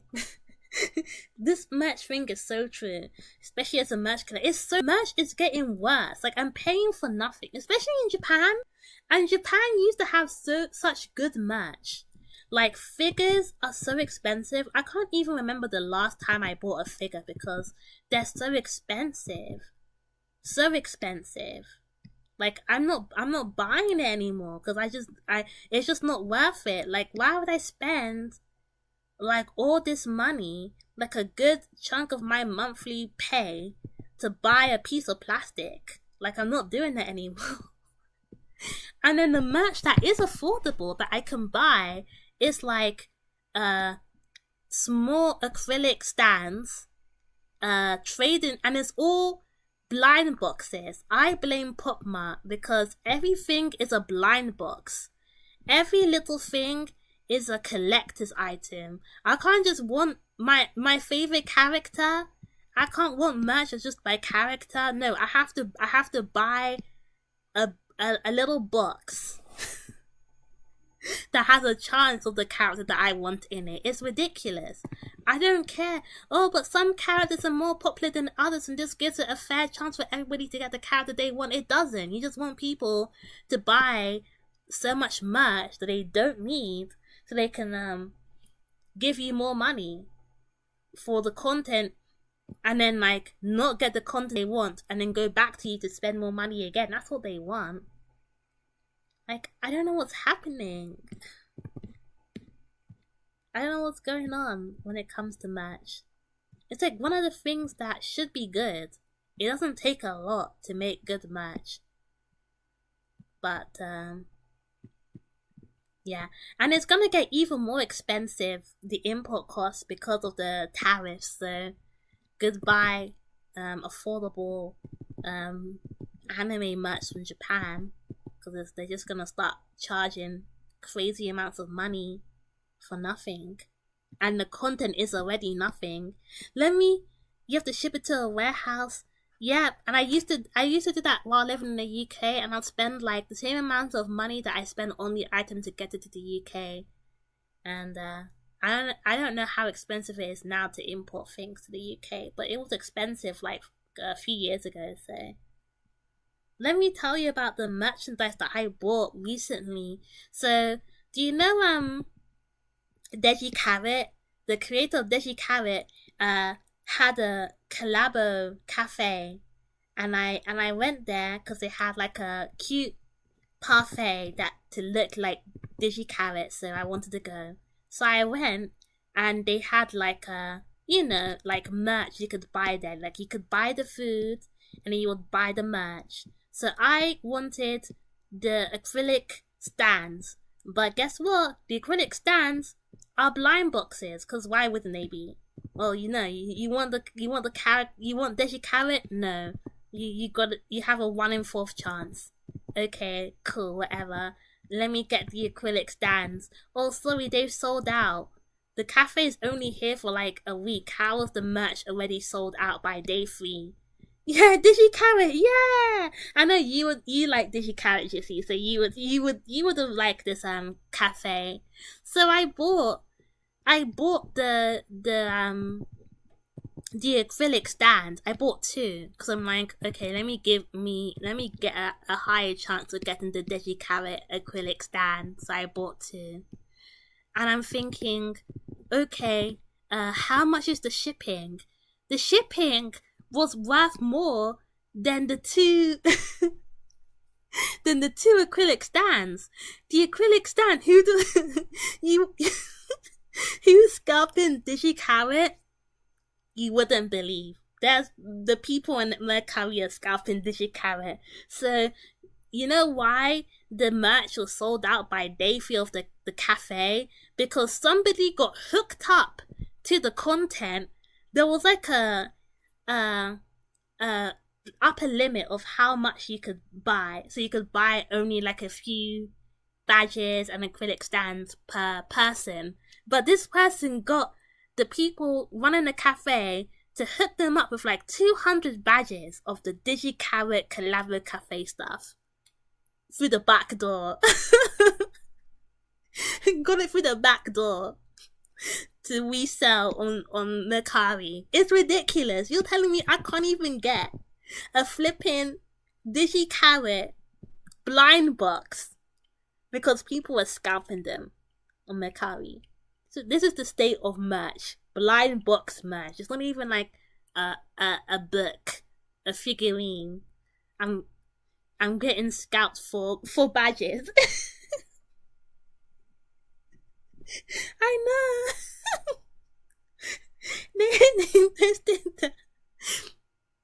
They posted the image on. I saw the image on Twitter, and it was like hundreds of these Digi Carrot little badges on in their house. I hope that doesn't happen with FGO Fest. I just want my anime standees. You better come quick, because scalpers, they lurk. Every little event they come. They don't care. They're everywhere. They're literally everywhere. They will, if people will scalp little Digi Carrot badges, cafe stuff, they'll scalp FGO stuff, because FGO is very popular in Japan. So yeah, unfortunately, that's the state of the world that we live in. Like other people making the merch collecting experience 10 times worse. And don't even get me started on Japanese fashion, especially with like TikTok. Why am I seeing people selling like secondhand clothing for like 5 times the retail price? I can't do it anymore. It's like, things are expensive and we're making it even more expensive for each other. Like, what are we doing as a society? How did we get to this point? And now, even if you try and call out scalpers and say, oh, don't scalp, it's like, oh, they need to make money somehow. Get a job. Like, actually get a job. Enter employment. Okay? If your first thought is to go, I need to make money, so I'm gonna start scalping DigiCarrot merchandise, you need to get employment and start working and contribute to society. I can't do it anymore. Entering the lotto for the fast pass. Hello, Princess Demon Fairy Cup 9. I'm sorry, I did not know who you are by your username, but thank you for coming to my stream where I just yap and talk about stuff. And right now we're talking about how awful it is to buy anything and being an adult, because I am 27 years old and I started this channel when I was like 15 years old. I know I uploaded the first episode of Space Ranger Winner when I was 15, so yeah, 15. I was a whole teenager on the internet. Unadulterated internet access will do that to you. You start making fun of me. It's okay, you're very new to Fanime. Well, I hope you enjoy your stay. Because as someone who used to be in the Fanime community a long time ago, at least relatively speaking, it was a very fun experience for me. And I met a lot of people. Most of the people that I know online, I know from Fanime. You've been drawing alongside coexisting. Okay. Nice. But yeah, gosh. Like, life has just been lifing. And living in Japan doesn't really make it any better. In some ways, it kind of makes it worse, because at least in the UK, I had my parents to rely on. Like, I still rely on my parents in a lot of ways, but I can't, like, immediately go to them when something happens in Japan. I have to, like, figure it out myself. Especially when it's, like, in Japanese. Because I'm the only one in my family who speaks Japanese, so can't really. Or, like, when the situation involves, like, is very specific to Japan, I can't really get my parents' advice because they wouldn't know, because they don't know anything about Japanese living in Japan, so I can't really go to them for advice. And all the advice on the internet, some of it doesn't seem like reliable and whatnot, so I can't even really use information that I find on the internet for some of these things. So I just basically the past 3 years I just haven't been having this sort of like trial and error, like just basically go through the motions of living in Japan and figure things out one step at a time. And yeah, that's just basically it, really.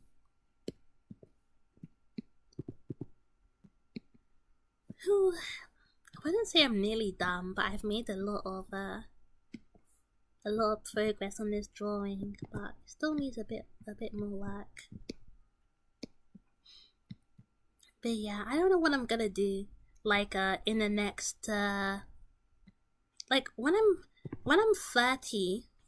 When I'm 30, I hope my life is different. Like, I can't be living the way that I'm living now as a 30-year-old. Like, something that has to change. Something, I don't know what it is, but I do want to experience something different in the next 3 years. Whether I'm still in Japan, I do not know. I don't know.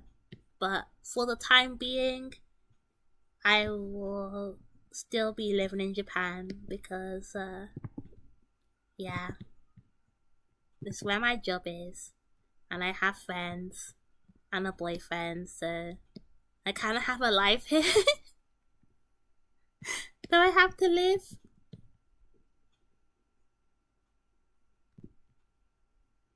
Like, if I went back to the UK, I would have no friends because everyone would have long moved on, and I'd have to figure out. Like, I'd literally only have my family, but then I wouldn't have to work, and I could work on Fanime if I if that happens.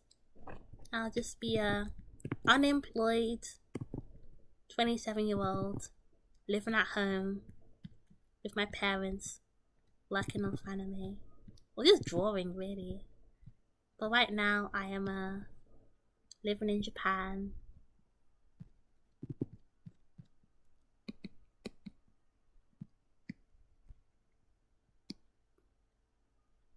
Boyfriend? Oh yeah, I'll tell you.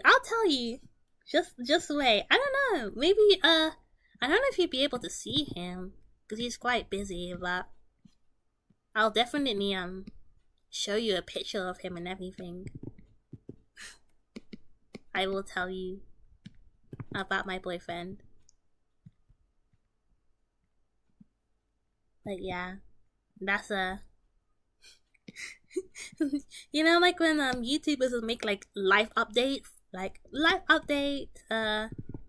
yeah, that's my life. That would probably be my life update. Like, oh, I have a boyfriend because and I work.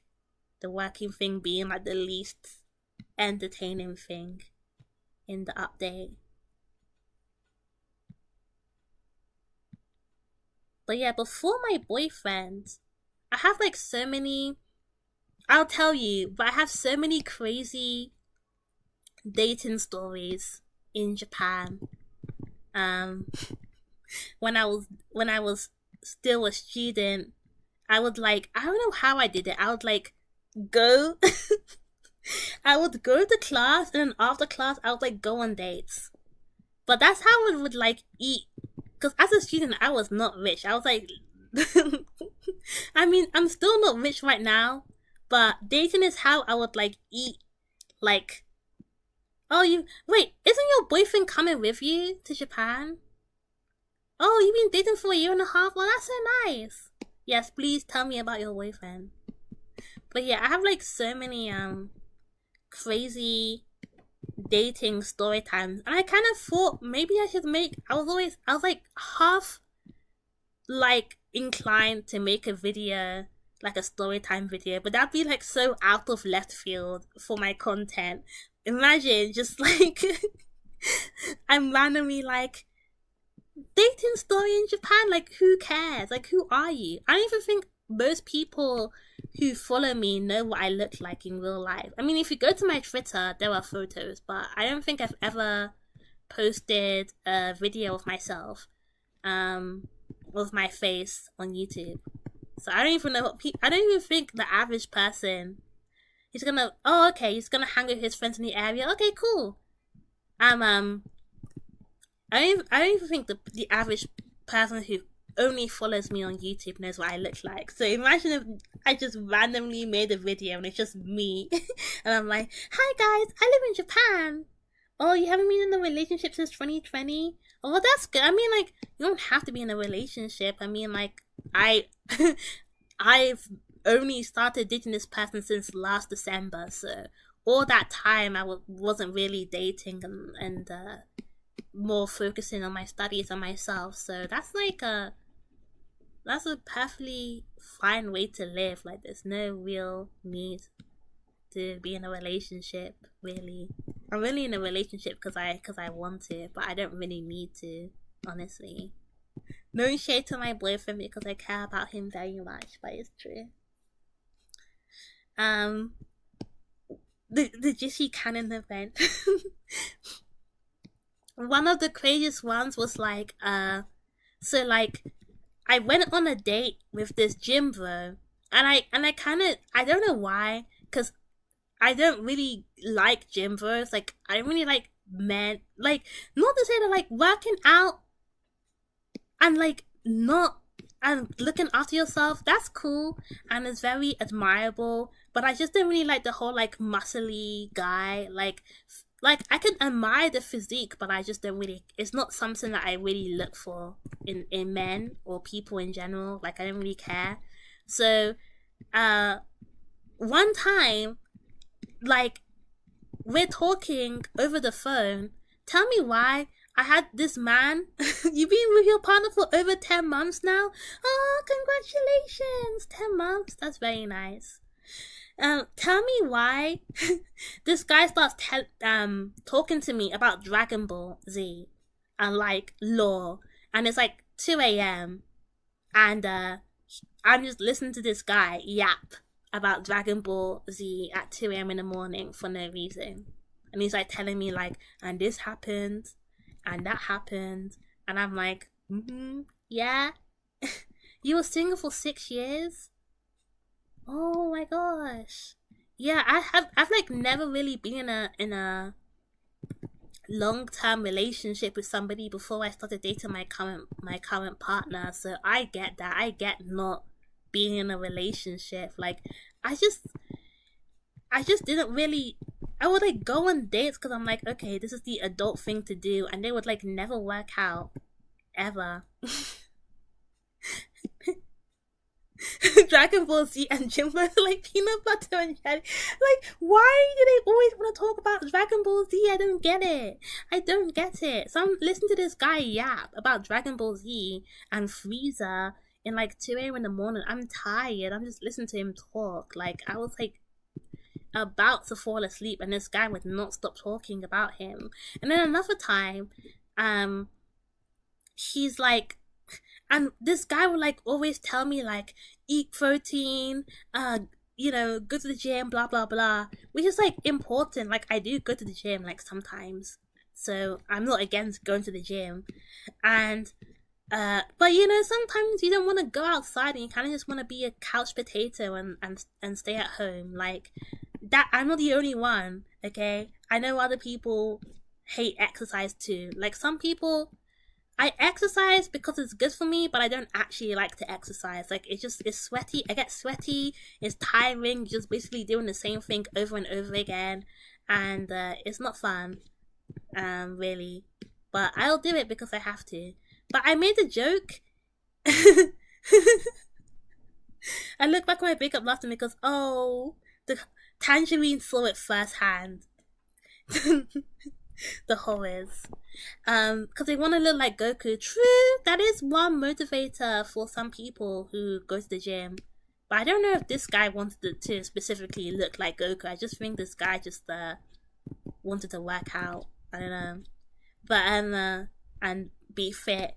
But I made a joke one time that was like, oh, I have the not wanting to work out disease. And he got really mad at me. For making a joke. I was joking. I was like, oh, I just don't want to work out disease. Oh, what can I do? I can't exercise. And he was like, don't make excuses. I was like, I'm joking. Like, I don't think that's a crazy joke to make. Like, I'm not the only one that doesn't want to work out sometimes. But yeah. That's when I was just like, okay, I don't need to date this person. And he was kind of a strange guy. So I get not wanting to date because dating is tiring and people can be weird. And it's hard going through people and then finding someone that you're like, oh, this person's kind of cool. I kind of want to be with them. Okay, let's date. Like that journey can be quite tiresome, so I get just wanting to stay single.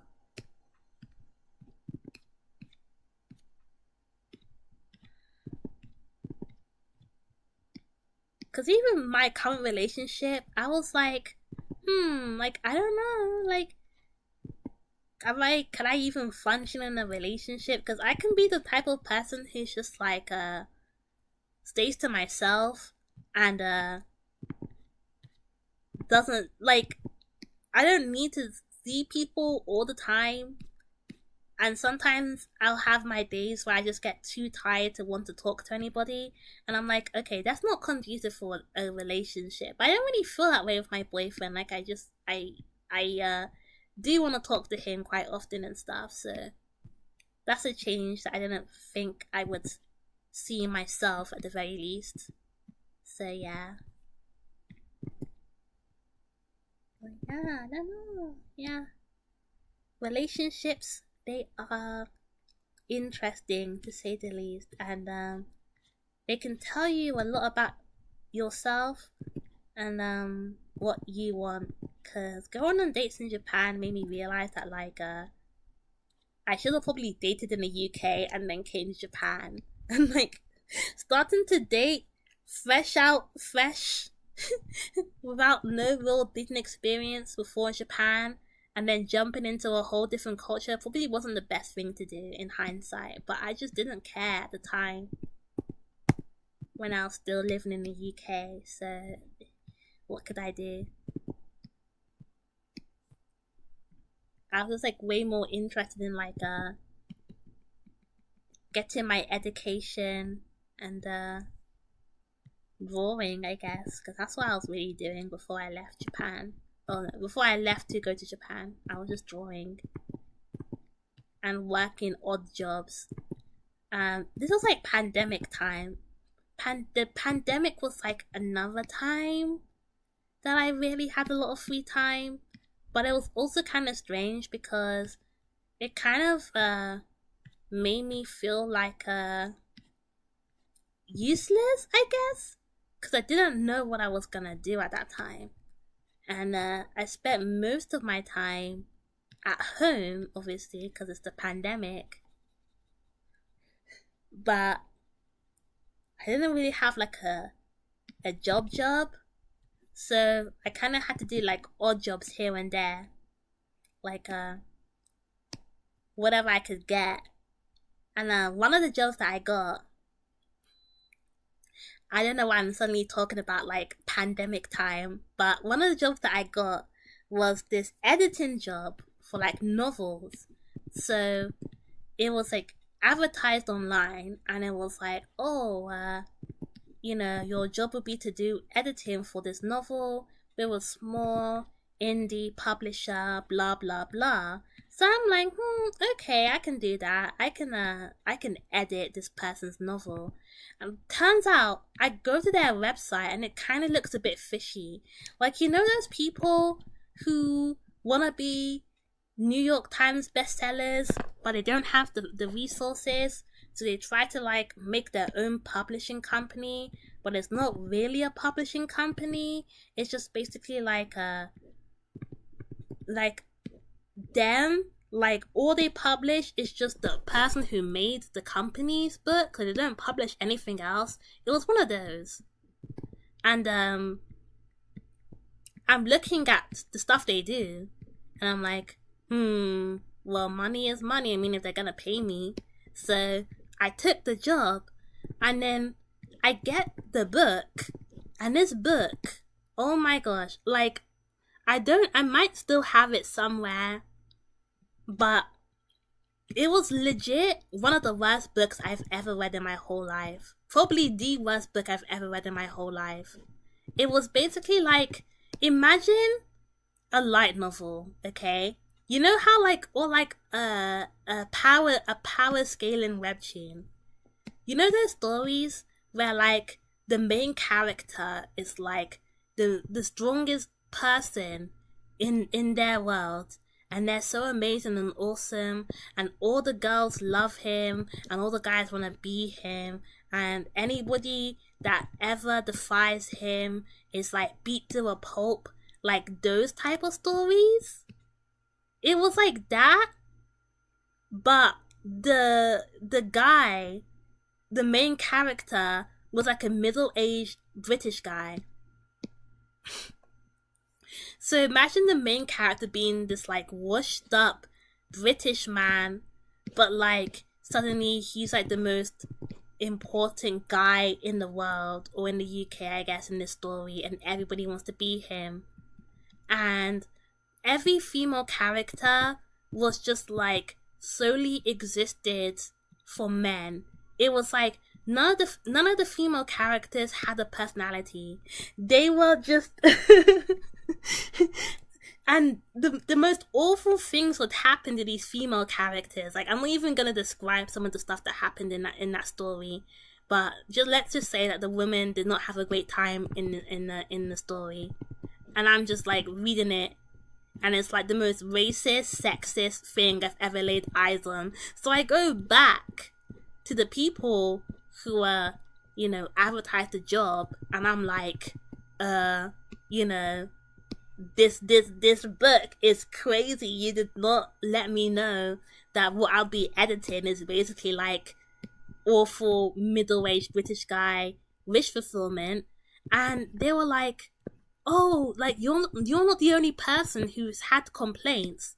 So it turns out, because I thought I was the only person working for this company, turns out there was like 2 or 3 other people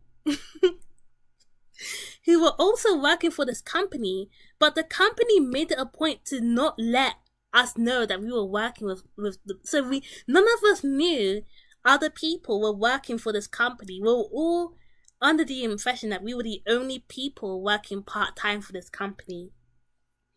And there was 2 people in the company, the person who wrote the shitty book and another person, and I am convinced that this other person didn't exist, because when I tried to contact this person by email, I did not get a response. I was like, hello, can I get I tried to contact this person, this apparent other person who worked for this company, no response. Only the person who wrote the novel responded to my messages. So I do the editing. It's like 300 pages of shitty wish fulfillment. It's the pandemic, I have time. So I edit all these pages, grammar, typos, everything. I read through the whole book.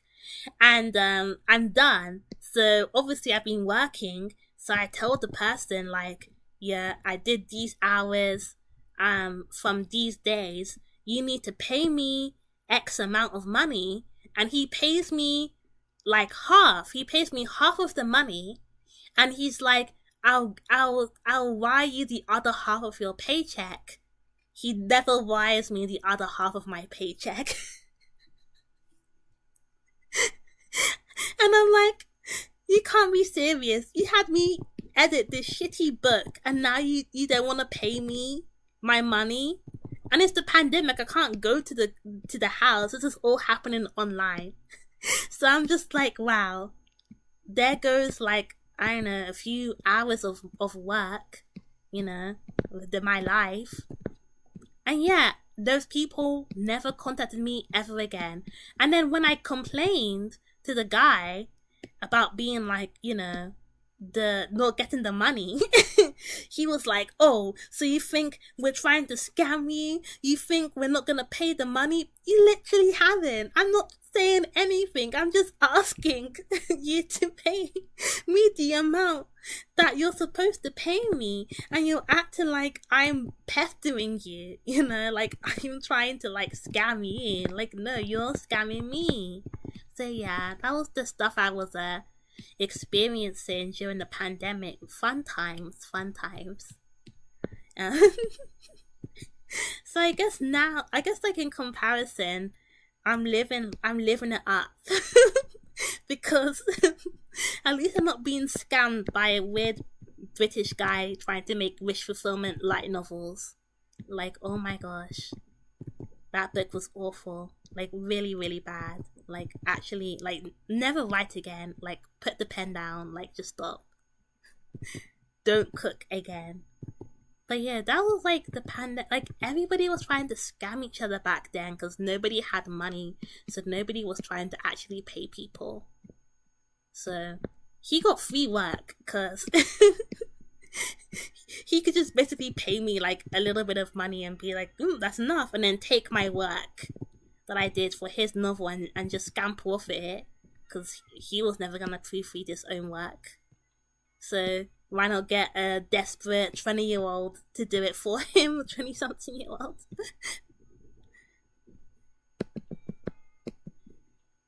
But yeah, that was what was going on back then.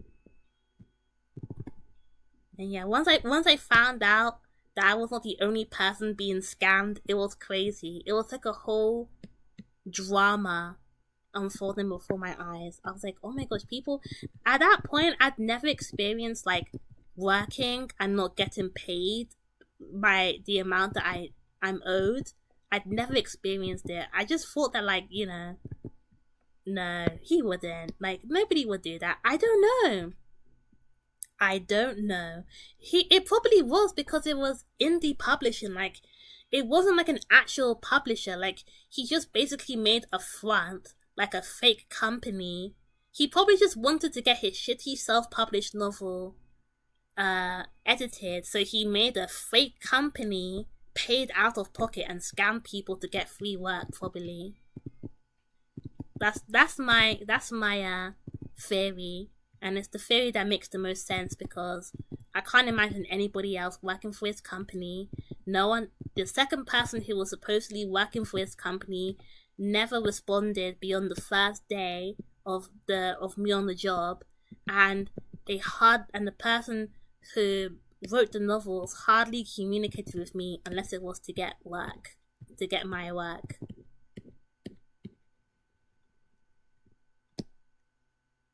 But yeah, I mean, I could go and check. It's probably still in my email, but I don't really want to check because that was I wouldn't say a dark time for me, but it definitely wasn't fun.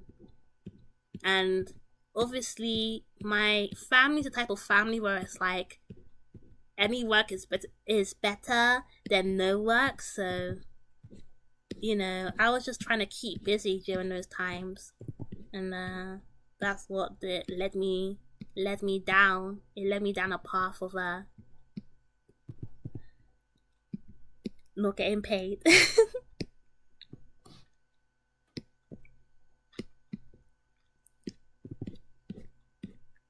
But yeah, now I work for like a actual company, but it's a company nonetheless. And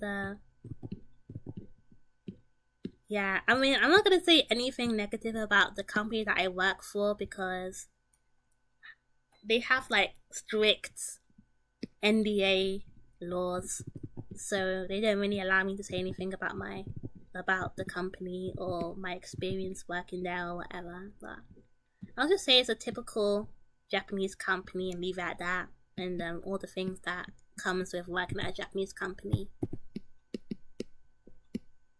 So that's why I kind of thought like maybe I should just work for myself, but it's difficult working for yourself, especially in Japan because you need a visa, and it's difficult to sponsor yourself because you have to basically prove that you make a lot of money or make enough money to self-sustain yourself. So influencers can self-sponsor themselves because it can basically be like, I'm earning all this money, but I can't because even if you are a freelancer, you're not necessarily getting like consistent money in. And so that's why I still need a day job, at least for now, until I can figure out something for the future. Yeah, but that's the most craziest that's the most craziest job experience I've had so far in my life. I will never forget those hours I spent reading that garbage and being forced to edit it and then not getting paid. Just a cherry on top for a terrible experience. Like, can I at least be compensated for this trauma? No.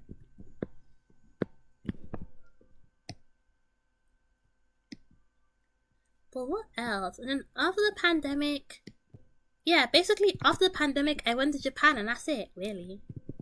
So like, I guess maybe I can give the story about how I even like got to Japan in the first place. So like, before I the pandemic happened when I was still like studying at a school, a university in London. So once I finished with that university, I was just kind of like, wait, what am I gonna do now? This was 2020. So at the university, I remember attending an event where basically someone came in and was like, oh, we have a scholarship for like people who want to study stuff related to Japan, and you can study it in the UK, or you can study it in Japan, and they'll pay for your tuition and plane ticket and living expenses and everything. Well, the catch is only a few people get sponsored every year. So I was kind of thinking to myself, like, there's no way.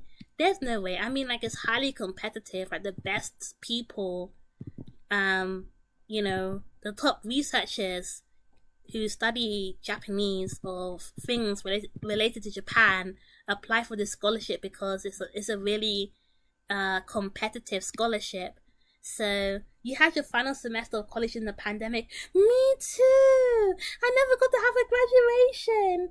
I didn't get to have a graduation for my master's degree. I'm so sad. It's like, yeah. They ended up having one later on, like for people who didn't get to have a graduation, but by the time they did that, I was in Japan, so I couldn't go. So I just didn't get to have a graduation for that school. All I got was my diploma. It was just so strange. It's like one day I was attending class in person. Next, everything happened just straight up went online. Skipped. I wasn't doing it in the pandemic because oh my gosh, wait, I'm going.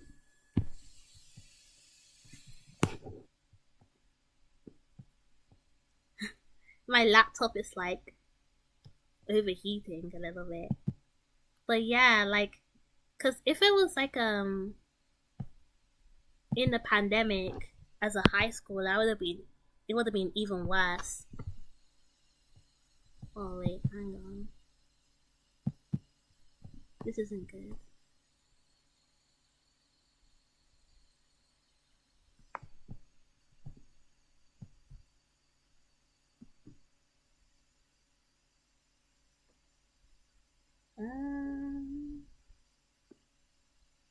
Okay, I think I'm still live. Sorry, my laptop is overheating. I don't know if it can handle more streaming. I do still want to talk. It's just that my laptop is just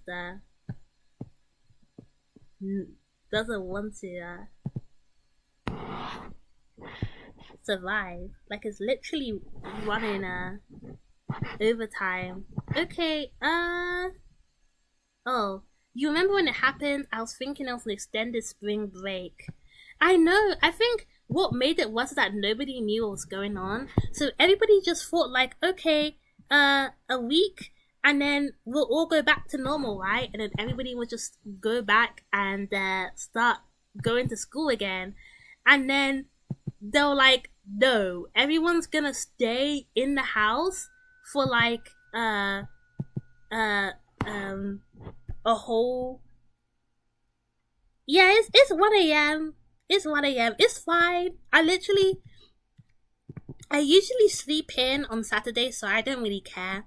Like, after this, I'm gonna sleep in, and then I'm just gonna like finish this drawing and then go to my art class. Like, that's what I'm gonna do tomorrow, so I can stay up late. It's fine. I was gonna go to bed around midnight, but I guess you had high school during the pandemic. You never got to work. That is so sad. That is so sad. I'm so sorry. On behalf of your school, I'm so sorry, because that is not fair. It is not fair to not have a high school graduation and not get to work. Because, like, what's the point? High school is all about graduating. Who cares about classes? Like, the important part is actually leaving that place and moving on. What do you mean? What do you mean you don't get to walk in in your high school? That's so mean. But yeah, that's a so like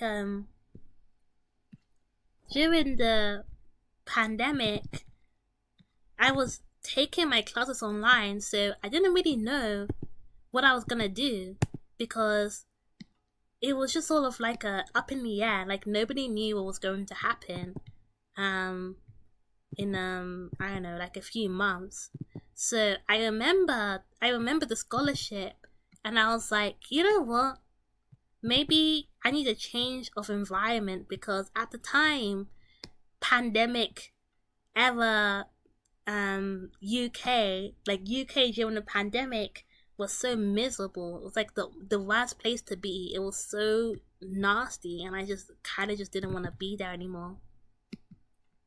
So I just wanted something different. So I decided to like go for the scholarship, apply, and see if I have a chance of making my ambitions come true.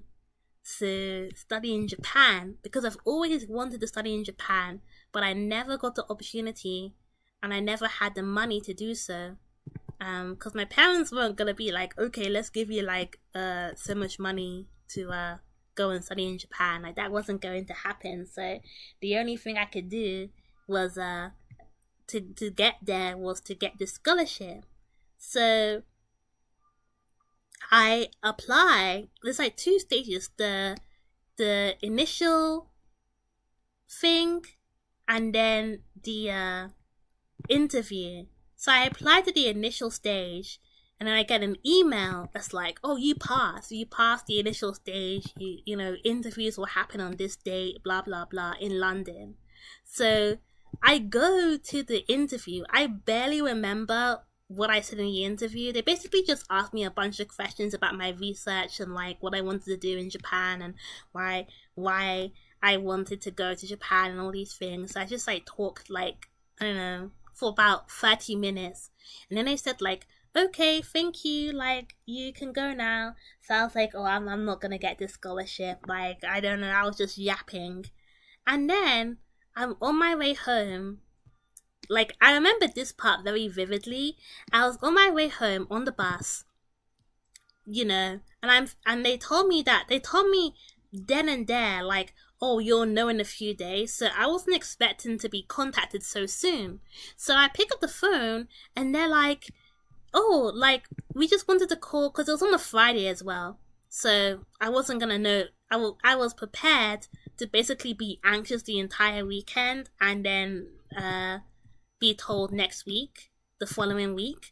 So the person on the phone is like, yeah, we just wanted to say that you got the scholarship for the you know, congratulations, and we wanted to let you know before the weekend, and they were really impressed by what you said, and yeah, congratulations again. And I'm just thinking in my head, like, how? Literally how?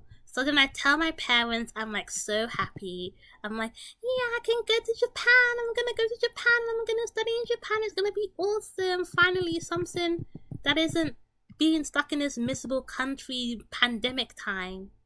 But that was not the end of my journey, because during the pandemic, Japan wasn't letting anybody in the country. And I mean anybody. Like, you couldn't even go if you were like, I don't know, if you lived there. Like, if you went on holiday and the pandemic happened, they literally wouldn't let you back in the country. It was that bad.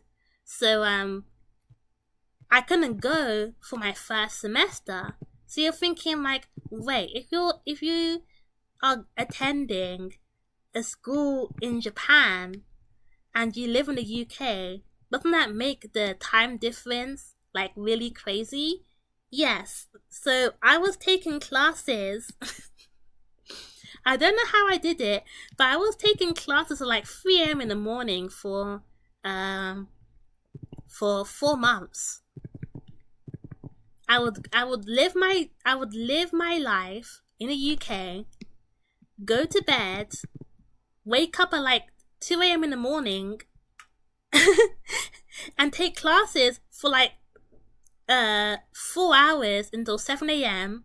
and then go to bed and then wake up again and then live my life and then do that every week for 4 months. And it was one of the hardest things I've ever had to do in my whole life.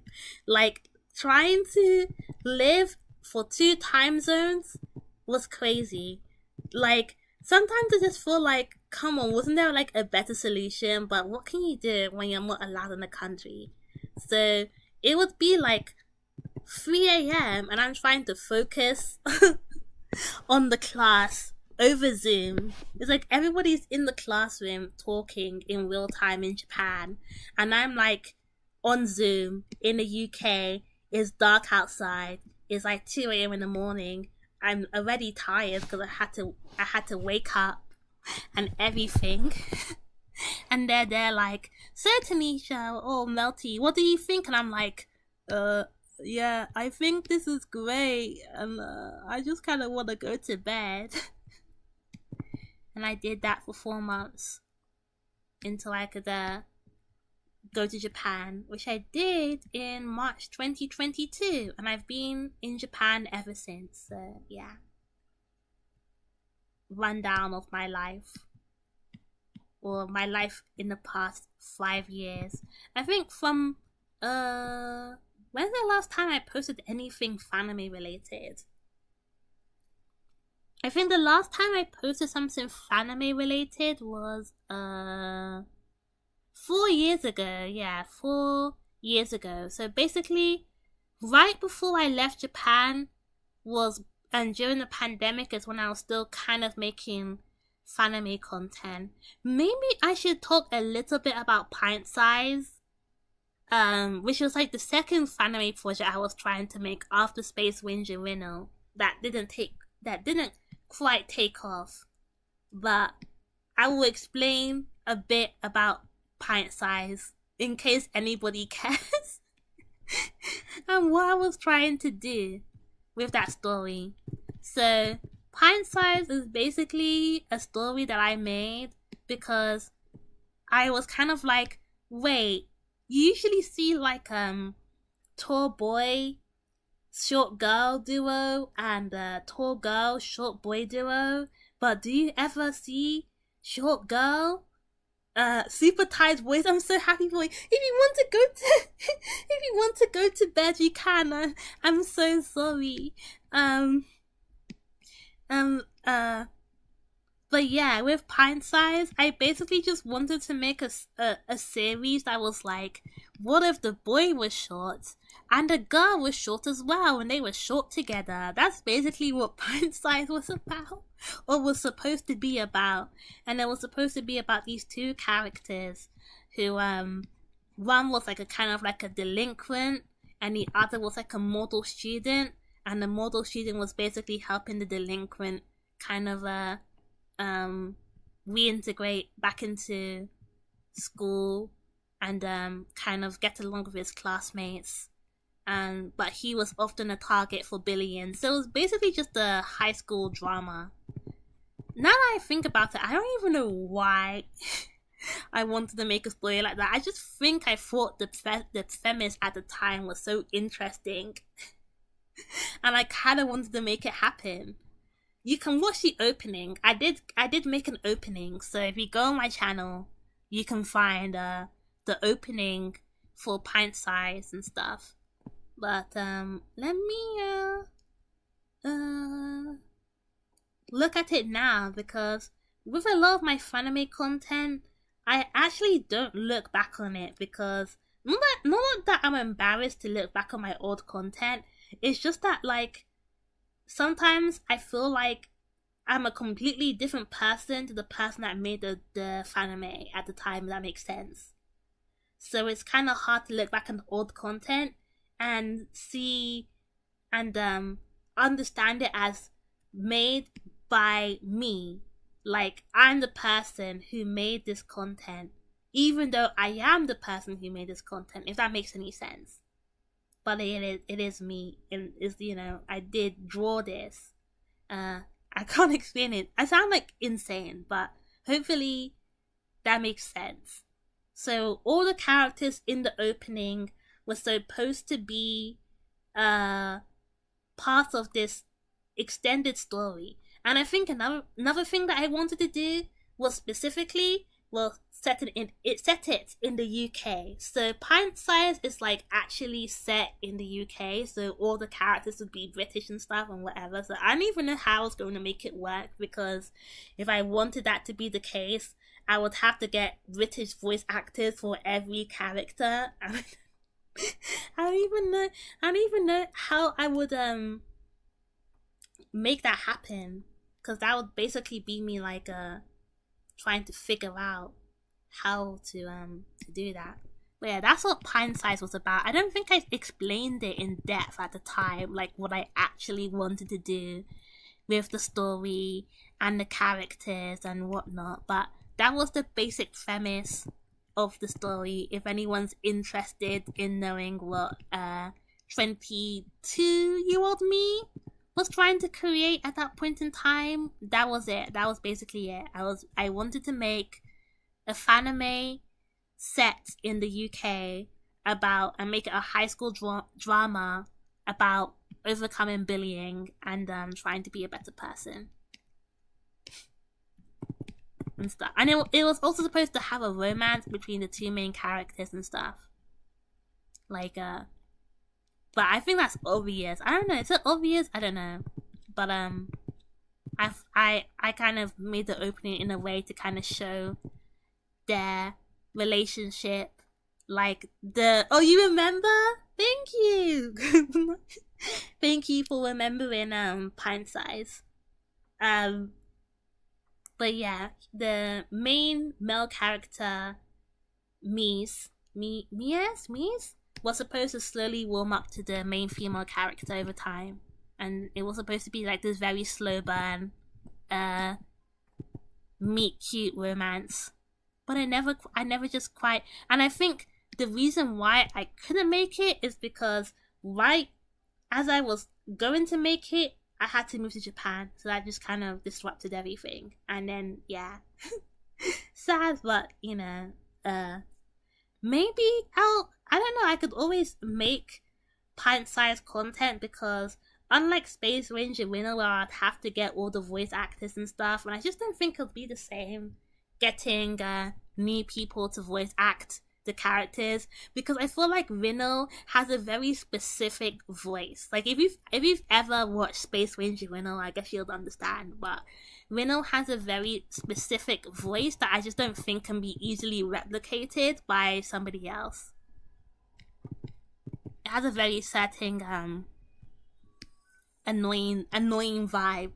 And Rino is like I guess I can talk a little bit about Space Ranger Rino and how I kind of came to the story and the characters. But Space Ranger Rino was a character, or Rino I should say, was a character I made when I was 13 years old. So I made Rino earlier than the fanime. So the fanime didn't really come out of nowhere. If you look at my YouTube channel, it's like if you look at my YouTube channel, you can find the first video that I've privated some of my videos, but most of them are still available to see on my YouTube channel, and you will find that the first video that I've ever uploaded to this channel is drawing a speed paint actually of Rino. And if you look at the speed paint, you will notice that the design of the speed paint is not the same design as Rino actually, like you would see in the first episode. The design is slightly different, and that's because the Rino that I drew then was before I came up with the idea of the fanime. Oh, hi Funny Bunny J, nice to see you. I was talking earlier about the fanime forums and the Shadow Slayers with Ali. It's like reminiscing on the role playing that we did all those years back. But yeah, so like I made Rino because getting voice actors was also too big of a hurdle for me. It really is, and also it's hard to get people to actually sort of uh voice act it on a consistent basis as well.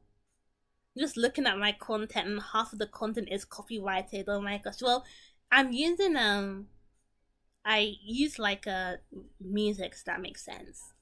And stuff. I'm just looking at my old videos and stuff, like my old animes, like Rabbit Tear as well. I could also talk about Rabbit Tear if anybody cares about that, because Rabbit Tear was like another story that I was working on, another magical girl story that I actually think the story would have been quite nice, but I couldn't quite get it off the ground. But at the time, I really liked the characters and the story and stuff. With voice actor moment, you're still role playing, but you do D&D. See, I like that makes sense because you have a knack for like role playing and like creating worlds, so that's like makes total sense for you to still be doing role playing. Since you're the one who organized Shadow Slayers in the first place. That makes so much sense. Wow. So you're still role playing. That's so nice. Like Evan's in Final Fantasy. You're role playing. Like everyone's kind of like moved on in a way, but in ways that kind of make sense to their personalities in a sense. But yeah, Rina was like Winner was always designed to be an alien because at the time, as a teenager, I'd never made an alien OC. So Winner was my way of making an alien character. And so that's why she kind of came into existence. And then I started watching like fanime again. And I was kind of like, you know what? I want to make an fanime. So that's when I put out auditions, you know. Yeah, this is like the fanime rite of passage. Your VAs don't have a choice. You started making all that makes so much sense. See, I didn't have that foresight to basically just make the script and then just have them do the lines ahead of time to avoid that issue, because I didn't write beyond each episode because I was a teenager and I was dumb and I didn't have enough foresight or planning to actually do that. See, if I made Space Ranger when I was an adult, I would just write all the episodes ahead of time. I would just do that and then just get them to do the voices, so I just have the lines, so no matter what, I'll have everything that I need. And I wouldn't have to, you know, hit people up each episode and go, oh, can you get the voice lines for me? I do think though that I don't know if I have the files on my computer, but I did get the voice lines for episode 3. So if I really wanted to make episode 3, like all of episode 3, I could still make it because I still could get the voice lines, but anything after episode 3, I would have to be like, to get it back. And I think the episode 3, PAA days, yes! Oh my gosh. And I think there's like 2 episode 3s. So the episode 3 that you can watch on YouTube that's unfinished is the first script. And I rewrote episode 3 again, and I got voice lines for that episode 3. So I rewrote it. And yeah, so, but I don't know where that script is because dumb teenager did not archive properly. Sad fact is that I don't actually have a lot of files from Space Ranger Winnow anymore because they're all on old computers and stuff. I have things from like 2016 and above, but I don't really have a lot from beforehand.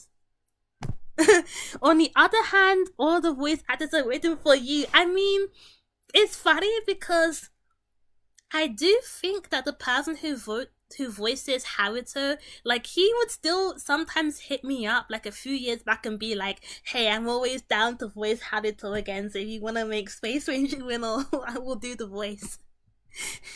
And I'll be like, oh, sorry, but I'm just not making Space Ranger Winner anymore. I'm so sorry. But yeah, I still love all the characters from Space Ranger Winner. Like, obviously, Winner, Haruto, and all the characters and stuff. Zuzu and stuff. And yeah. And like, Zuzu's character was like, when I made Zuzu as a character, I thought I was so mega brained. I was like, imagine the mascot character being like this having divorced dad energy. And that's how I made Zuzu. Cause fun fact, like Zuzu is supposed to kind of stand in as Rinno's father figure, but that becomes more apparent later on. It was supposed to become more apparent later on in the show if I made more episodes, but Rinno doesn't really have a family or parents really, but that'll be going into like a unreleased Space Rinno lore, and the only person I think who knows the ending of Space Ranger Rinno is Arenia, because a few years back, for some reason, I told Arenia like the whole story of Space Ranger Rinno. I was like,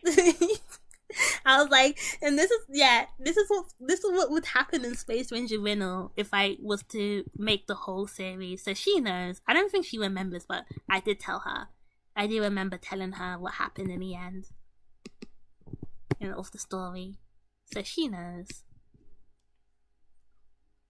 But I don't think anyone else knows. Because I was just like, I wanted to keep it a secret. Because Zuzu had a custody battle with his ex-wife. Bro was divorced. He was straight up divorced. He had like a rough background. And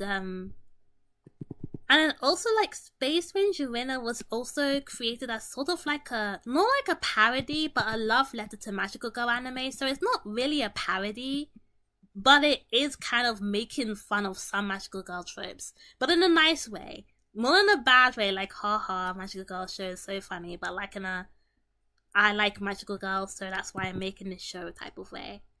Because, if you haven't noticed, Rinno, she took the kids. You remember? Yes, Arenia, yes. What's she doing nowadays? She actually did go into the animation industry, but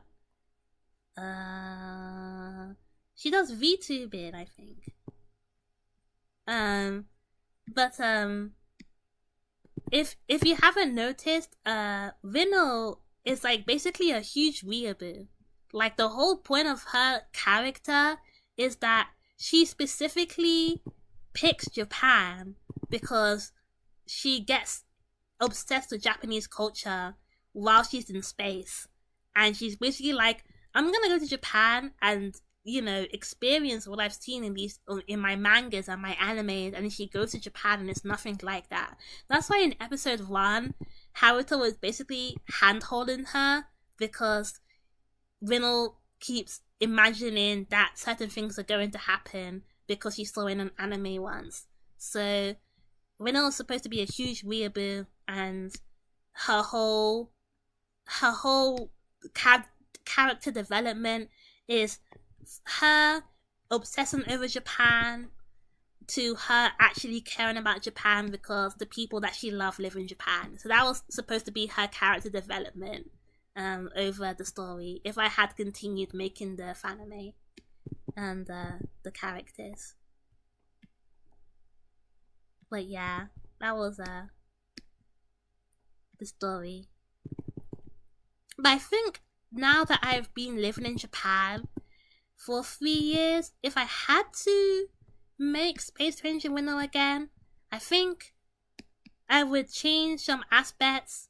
Not because anything's like aged poorly, but now that I have more knowledge about Japan and living in Japan and life in Japan, I think I'd be able to make it more accurate than when I did when I was a teenager and I had no experience actually going to Japan and stuff. So I think I would be able to do a better job. You remember that aspect of Winnow? Yeah, because in episode 2 she buys a lot of merch, and Zuzu is forced to deal with her constant online shopping addiction and merch buying and stuff. So that is a part of her character that I really try to put in the story because I thought it was funny at the time. Because haha, weeaboo, haha, anime obsessed, coming from the person now living in Japan. Making fun, haha, this person's obsessed with Japan, get a load of her, and then I just live in Japan years later.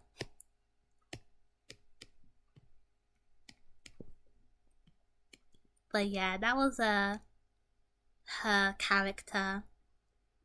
And Haruta's character, I mean, you can kind of see it in the Christmas special a little bit, but he's straight up a neglected child. Like his parents neglect him and hardly around to see him and his little sister. So that's a huge part of his character, is how he handles situations from as a neglected child and stuff. But yeah, that was also, which is why he kind of grows attached to Winnow, because low-key Winnow gives him the most attention out of anyone in his life. How would Winnow feel about the state of anime merch today? Very sad. Very sad. She'll be absolutely appalled. This is not the Japan that I used to know. Okay, she'll be so distraught. And she would hate blind boxes, but she would be addicted. She would buy get a lot of this guy vibes. No, seriously. She would hate blind boxes but be addicted and buy them because she would just want certain items, and she'll just keep sinking money into it, and she'll basically get sunken cost fallacy and basically be like, well, I spent this much amount of money, I might as well keep going and just keep doing that and stuff. And I think also as well, part of Winnow's character, I mean, I think I put a little bit about it in episode 3. It's like a flashback to when Winnow's a child, and one of the characters that was supposed to become more relevant in the story is called Delta. He's basically the antagonist of the story, and his character kind of very much relates to Winnow and her trauma. This sounds like so deep. It's not that deep, but you know, this is just a story that I was trying to create. But yeah, Winnow and because Winnow was a space ranger, right? And you think like, oh, that's really cute. Like, she's a space ranger. She's like trying to save the world. And I can't remember is it Space Ranger 623 or something? Like, she says numbers, right? Like, she says it like that when she introduces herself. And you might be thinking, what's the numbers for? Yeah, that's the amount of people in the Space Rangers. Well, there's more than her number, but her specific number is when she first was recruited to be a Space Ranger. And Space Rangers are basically child soldiers recruited by the Intergalactic Space Force across planets, and they basically go from planet to planet picking up children and recruiting them into their army to be space child soldiers. And Delta and Winnow were both space child soldiers. I'm like spoiling Space Ranger Winnow because I'm not gonna be making any animations, so I might as well just tell the story here. Or at least part of the stories that I can tell that makes sense without further context. But yeah, Winnow is a child soldier, and Delta is also a child soldier, and they were child soldiers together, and that's why Rino doesn't want anything to do with Delta, because he reminds him of the time that she was a child soldier. And she still is, because she's still a Space Ranger. So yeah, Space Rangers aren't cutesy, magical girls having fun, fighting bad guys. They are traumatized children recruited into a galactic army and forced to fight to protect the peace of space against their will, because their parents get money when they give them up.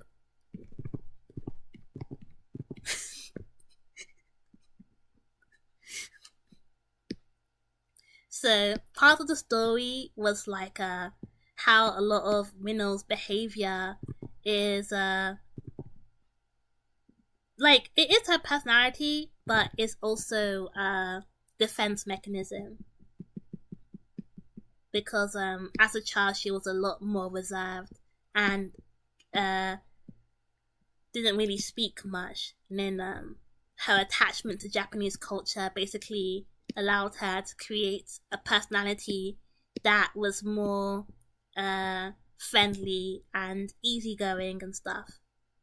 And Japan was basically her way out of her miserable life fighting in space against her will. But yeah, if you have like I might stream for like another half an hour and then go to bed because it's like 2 a.m. But if you have like other questions about Space Ranger Winner, like anything that you were ever curious about the story, you can just say it now, and if I remember, I will answer the question for you. She's like, holy heck.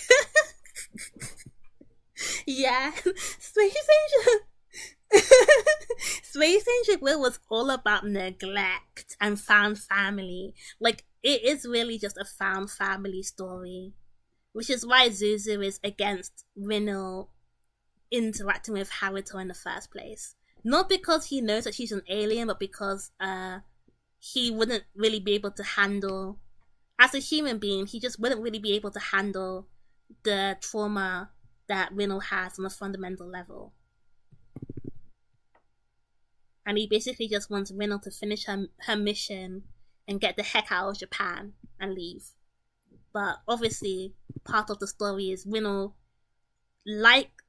coming to like living in Japan because of the people that live there, and not because of Japanese culture and like anime and manga and stuff.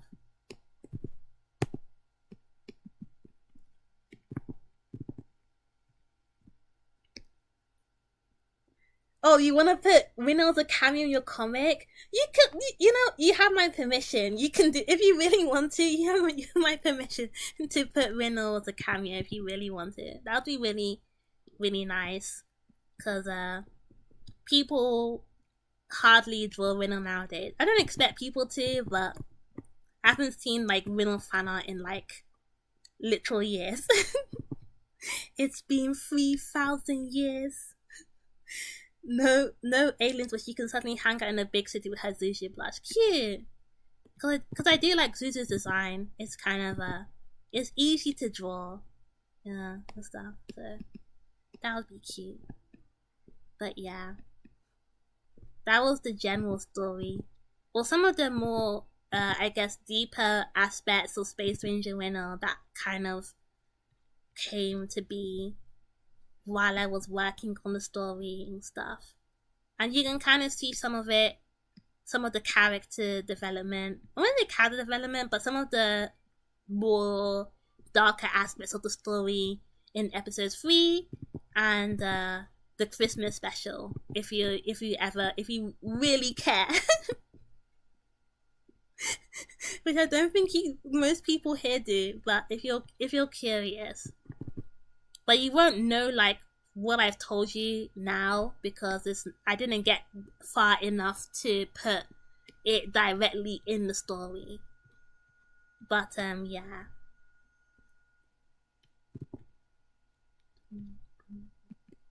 Wee,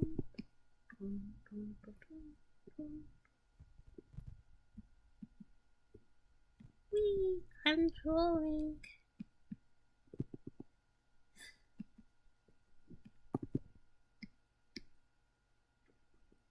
But yeah, I mean, and then rabbit tear, because I did say that I'll talk a little bit about rabbit tear. I'll just say about rabbit tear is that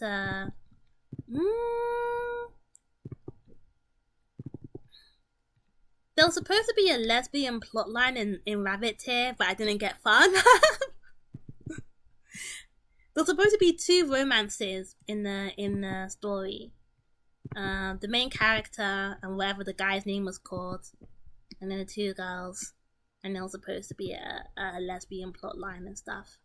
But yeah, that's what was like really the main seller for me for rabbit tear, because I was like, yeah, they're probably gonna think these girls are gonna date other guys, but nope, they are going to date each other. I'm so mega brains. Me as a dumb teenager. I think I want to have Rino reference in the Major Silence. Oh, that'd be nice. I would appreciate that. Thank you, Jesse. I appreciate all and any references to Rino and Space Ranger Rino, because hardly anybody really knows her, or at least like know her beyond the fan art that I sometimes draw and post onto Twitter. Like sometimes I do post fan art of her, but I don't think I've drawn her recently because yeah, but I mean, if I really wanted to, I could make Rino a comic, but I just feel like animation is just a better way to express the story, unfortunately. Like, I honestly, from the bottom of my heart, feel like making a comic isn't the best way to convey the story, but it is possible. Maybe like short comics, mini comics, but I don't think I'd make it like a whole start to finish comic. Yes, Yuri in Rabbit Tear. Yes, there was supposed to be Yuri in Rabbit Tear. I know, it's crazy. I was just like, I was so mega brains. I was like, oh, they're gonna love this.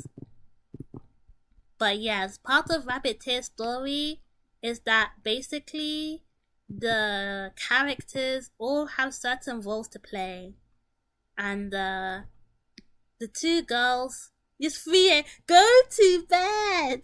I'm gonna go to bed in like 20 minutes, so please go to bed. The 2 characters were all supposed to play a role. So like all 4 characters, because there was like 4 key characters, 3 girls and 1 guy, and the 2 girls were supposed to play the king. Yeah, please bounce. please feel free to come again if I ever stream again, which I might. Maybe I'll just like not draw. I'll probably draw, but I'll probably be drawing something else and not this, because this has a deadline. But yes, good night. Please get some sleep. Please get some rest. I will also be getting rest in the next 20 minutes, because I do need to. I need at least some energy to function tomorrow, even if I'm sleeping in. But yes, there was supposed to be Yuri in my fanime is more likely than you think. Okay? It's more likely than you think. One of the girls was supposed to be the king. Well, there was supposed to be a role, it's like a set of cards, but nobody really knew which characters were meant to play which roles. So there was a king and a queen, and my mega brain mind was like, see, they're gonna think a girl is the queen and a guy is the king.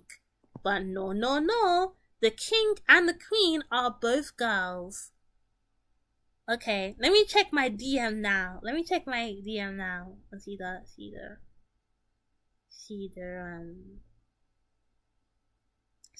art. Cause I have my phone next to me.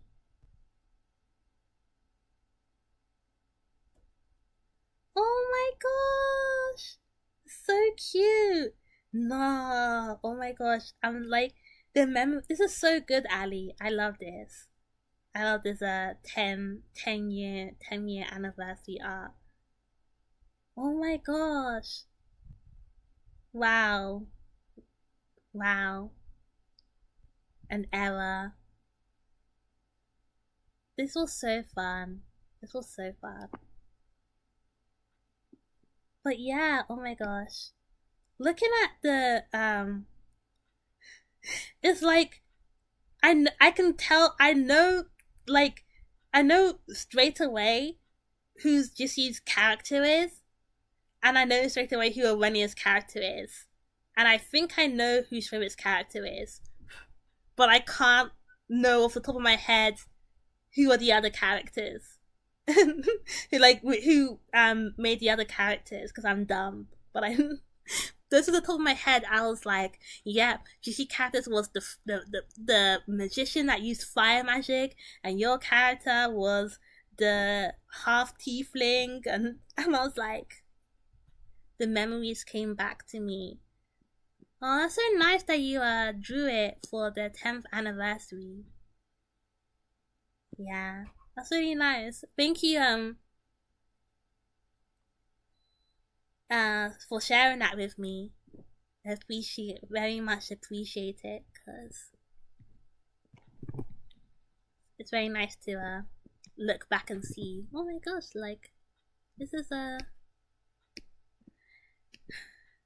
I used to interact with these characters on a daily basis when I was a teenager with free time on my hands, and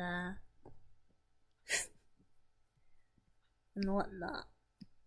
But yeah, so basically it was like in Rabbit Tier, the idea was that like things would be happening in the world, but the characters would basically have to piece together why it was happening and who would be affected and stuff.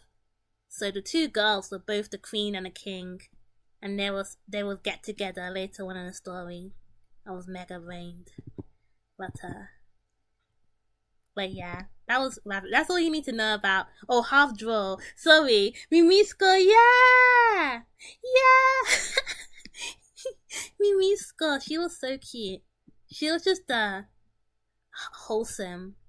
Yeah, didn't cause drama. Like half of the characters would like cause drama. I mean, Mimisko would just be chilling.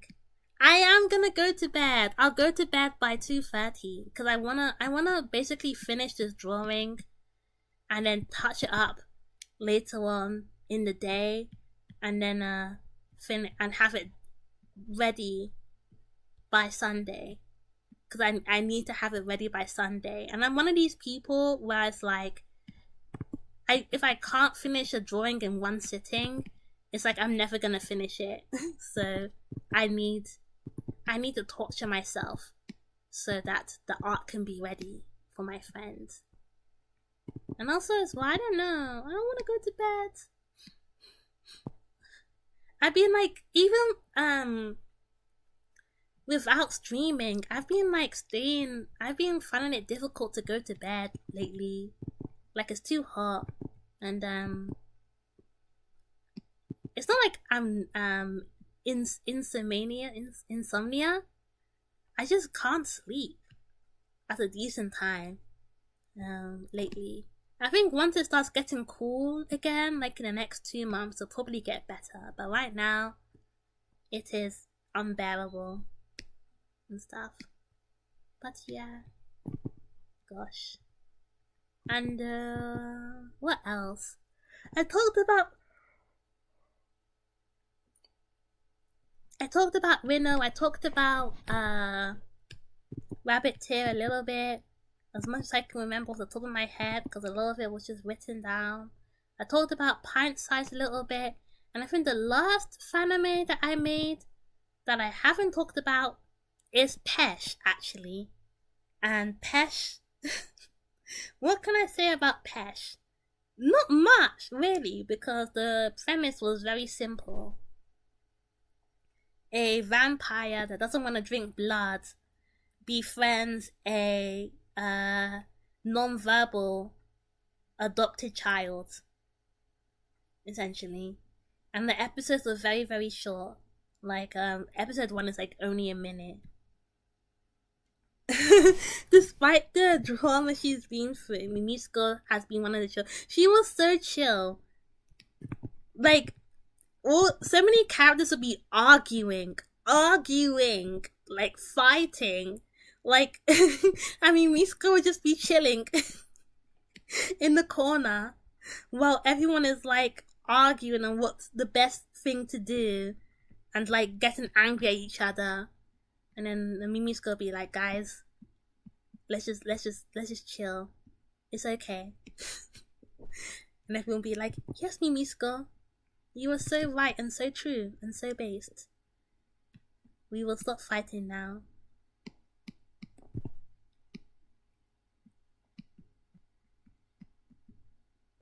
I don't know. Maybe I need to add like more like.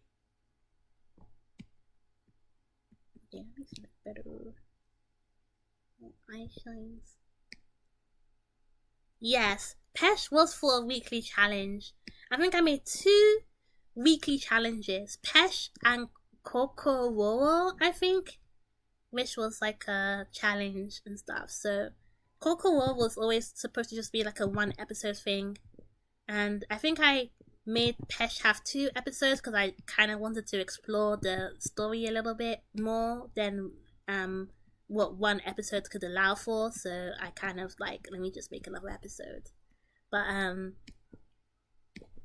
Pesh was my attempt, I should say, at making a story where the main character was non-verbal. And I wanted to see if that was possible to create a compelling character who's non-verbal, because I feel like a lot of non-verbal characters are kind of like not characters in a way, if that makes any sense. They have no personality. It's like, oh, you can't speak, you're non-verbal, so you clearly just don't have a personality. So I made Pesh to kind of break the stigma. I wouldn't break the stigma, but like kind of like try to create a story where you can still sort of feel an emotional connection to a non-verbal character.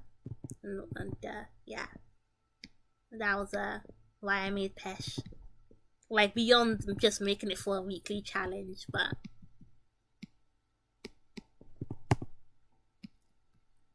yeah, but I don't think it's ever explicitly shown in the story, at least in the episode.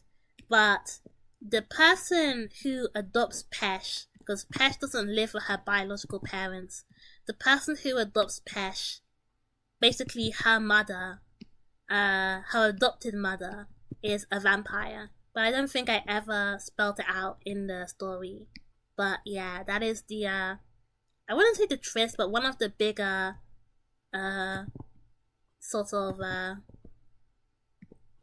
aspects of the story. Another story about Fan's family. Oh my gosh. Not again. Me after making Space Ranger Winner. I'm like, yeah, I'm gonna make another story about Fan family, and it's gonna be great, and everyone's gonna like it. And it's like 2 minutes. Like, ain't no one going to care about these 2 characters that they barely know, because it's only 2 minutes long. But yeah, still.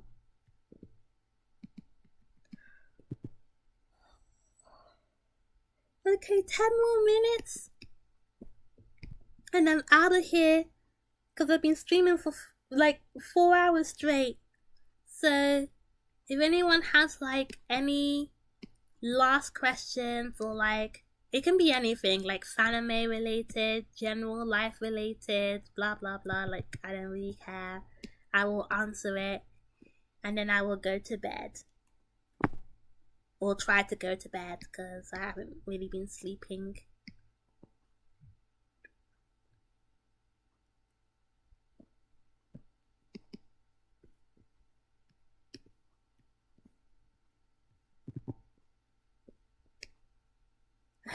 I hope the art is arting. Guys, I'm gonna need you guys to tell me the art is good, or else I'm gonna be so sad. No, don't tell me the art is good. If you were my friend and I gave this to you as a birthday present, would you be like, oh my gosh, wow, thank you? Or what the heck is this? Because if your reaction is what the heck is this, I don't know what I'm gonna do.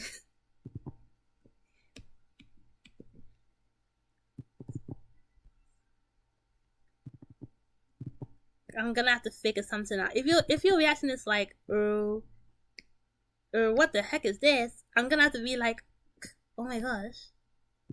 Let me just get a regular birthday present and skip the drawing someone for a birthday present, because I was supposed to do this on paper actually, and I kept flopping on paper. Like, oh my gosh, you don't even want to see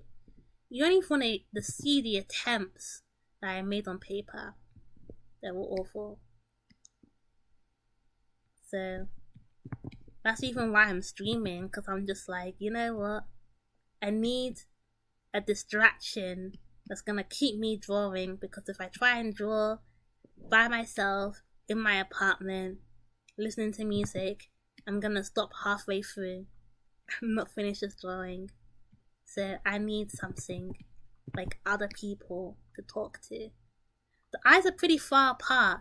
You are right about that. Maybe I should make the eyes a bit closer. Hang on, let's do that. Let me make it a bit closer.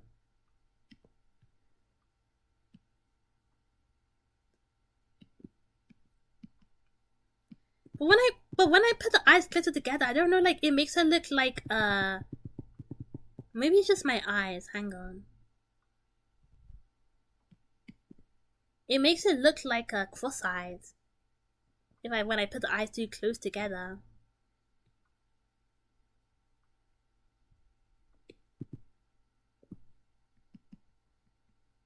Like, I feel like when the eyes are too close together, it throws the balance off a little bit. And this was the exact problem I had drawing it on paper, because I'm not used to drawing like people in a more realistic style. So I tend to get people's features wrong in when it happens. I think hang on.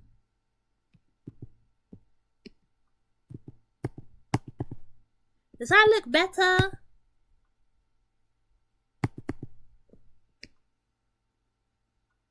Does that look better with the eyes? Hang on, let me put like a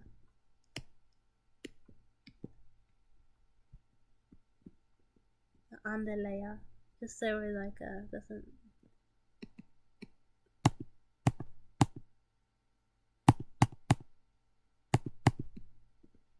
Does that look better? I can't tell. My eyes are not working. The placement of the pupils. I literally copied and pasted it there. I literally copied and pasted because I'm really bad at drawing like a. I'm just so good at drawing like a front view. But if I move the pupils a little bit away from and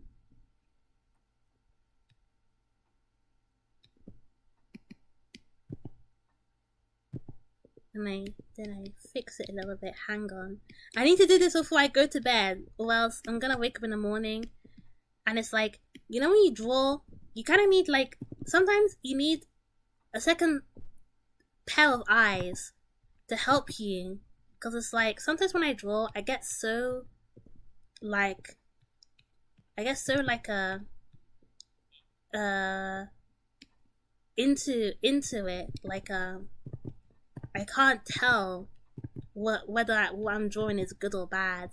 So I need like other people to tell me that I'm doing is good or bad, because I can't tell myself, because I'm like too deep into it. And that's what happens when you basically spend like hours on a single piece. And that's why I don't really like wait, wait, wait. I think it looks better when I move in the eyes and the pupils. It looks less cross-eyed, I think.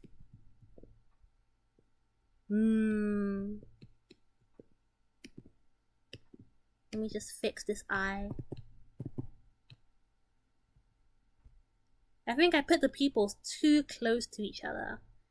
I think in real life it looks, because I'm working from a picture. Like I'm not just using my imagination. I'm working from a picture. In real life it doesn't look cross-eyed, but when I draw it, it looks cross-eyed. I think because I put the pupils too close to each other, and a little bit. So you're saying that this drawing is unsalvageable?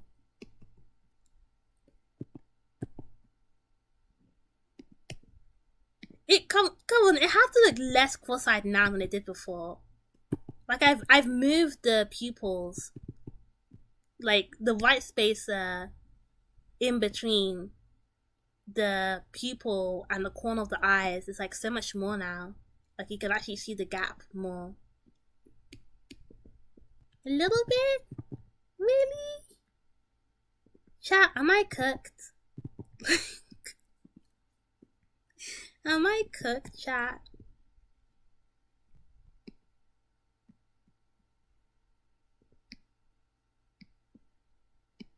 I should have drawn like anime style.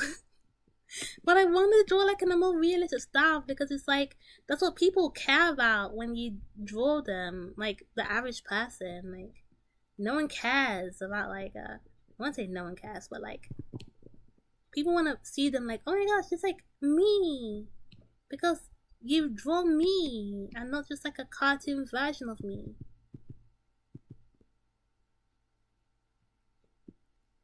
But I kind of have like a art blindness, because like I literally can't tell what I'm doing is good or bad. It's like when you work on something for too long. That's why you shouldn't necessarily draw in one sitting. You kind of need, what do people say? You kind of need to let the art marinate. Yeah, I should have let the art marinate a little bit.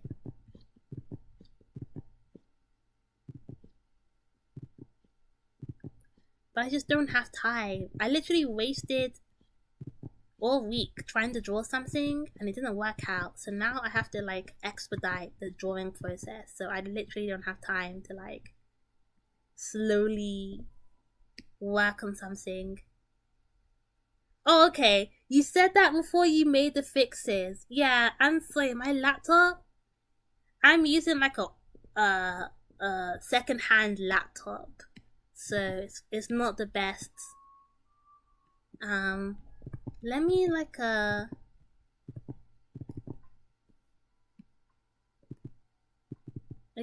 I'm just gonna let it sit,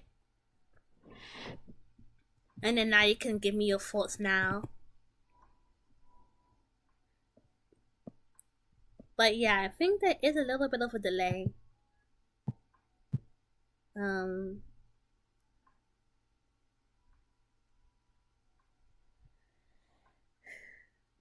But once it catches up to where I am in terms of where I've stopped drawing, you can tell me what you think with the changes in pupils and the position of the eye. It is so behind. Like I'm looking at the live and it's like so behind. Okay.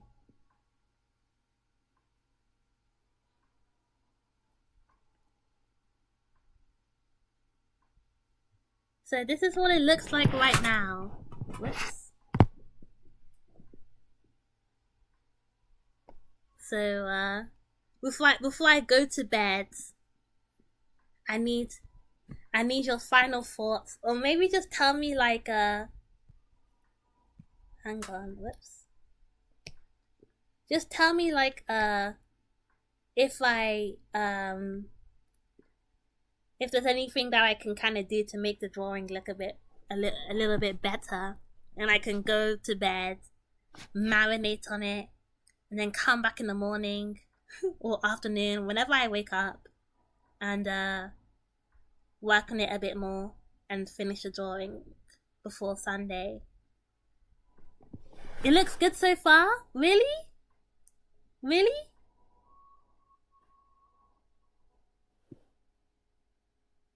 It's much better? Thank you. Okay, that's great.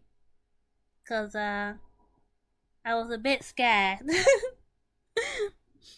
I was a bit scared to I was like, oh, I'm cooked. All I needed was a bit of input, a bit of second opinion, and yeah, I guess it's change for the better. But yeah, thank you for coming to my stream. I hope you enjoyed yourself. It was so nice catching up with everyone about anime and stuff. And yeah, I'll probably do, I don't know about next week. Maybe Monday, because Monday's a day off. Maybe next Monday, but I might do a stream on Monday. Maybe like another drawing stream. Oh wait, okay. Maybe I'll do it like 9. The chin and cheeks are a little wide. Yeah, my friend does have wide cheeks, but I probably need to make the chin a little bit more pointier. But yeah, I will do that tomorrow. Well, I'll do that today, but I need to to draw. I need to get my energy back and draw work on it again. I think once tomorrow comes, I keep saying tomorrow, it's today. Once today comes, I will be able to no. I need it. This is a birthday present. I need the critique, because I don't want to give a picture of somebody that doesn't look like them. Do you know what I mean? Like this is supposed to be a drawing of somebody. It's not like my imagination. So yeah, like no, and you weren't harsh at all. You just basically told me like, hey, the cheeks and chin looks a bit wide and the eyes are a bit too far apart. Like, you could be like, it's awful. This is the worst drawing I've seen in my whole life. Which you didn't do. So no, I'm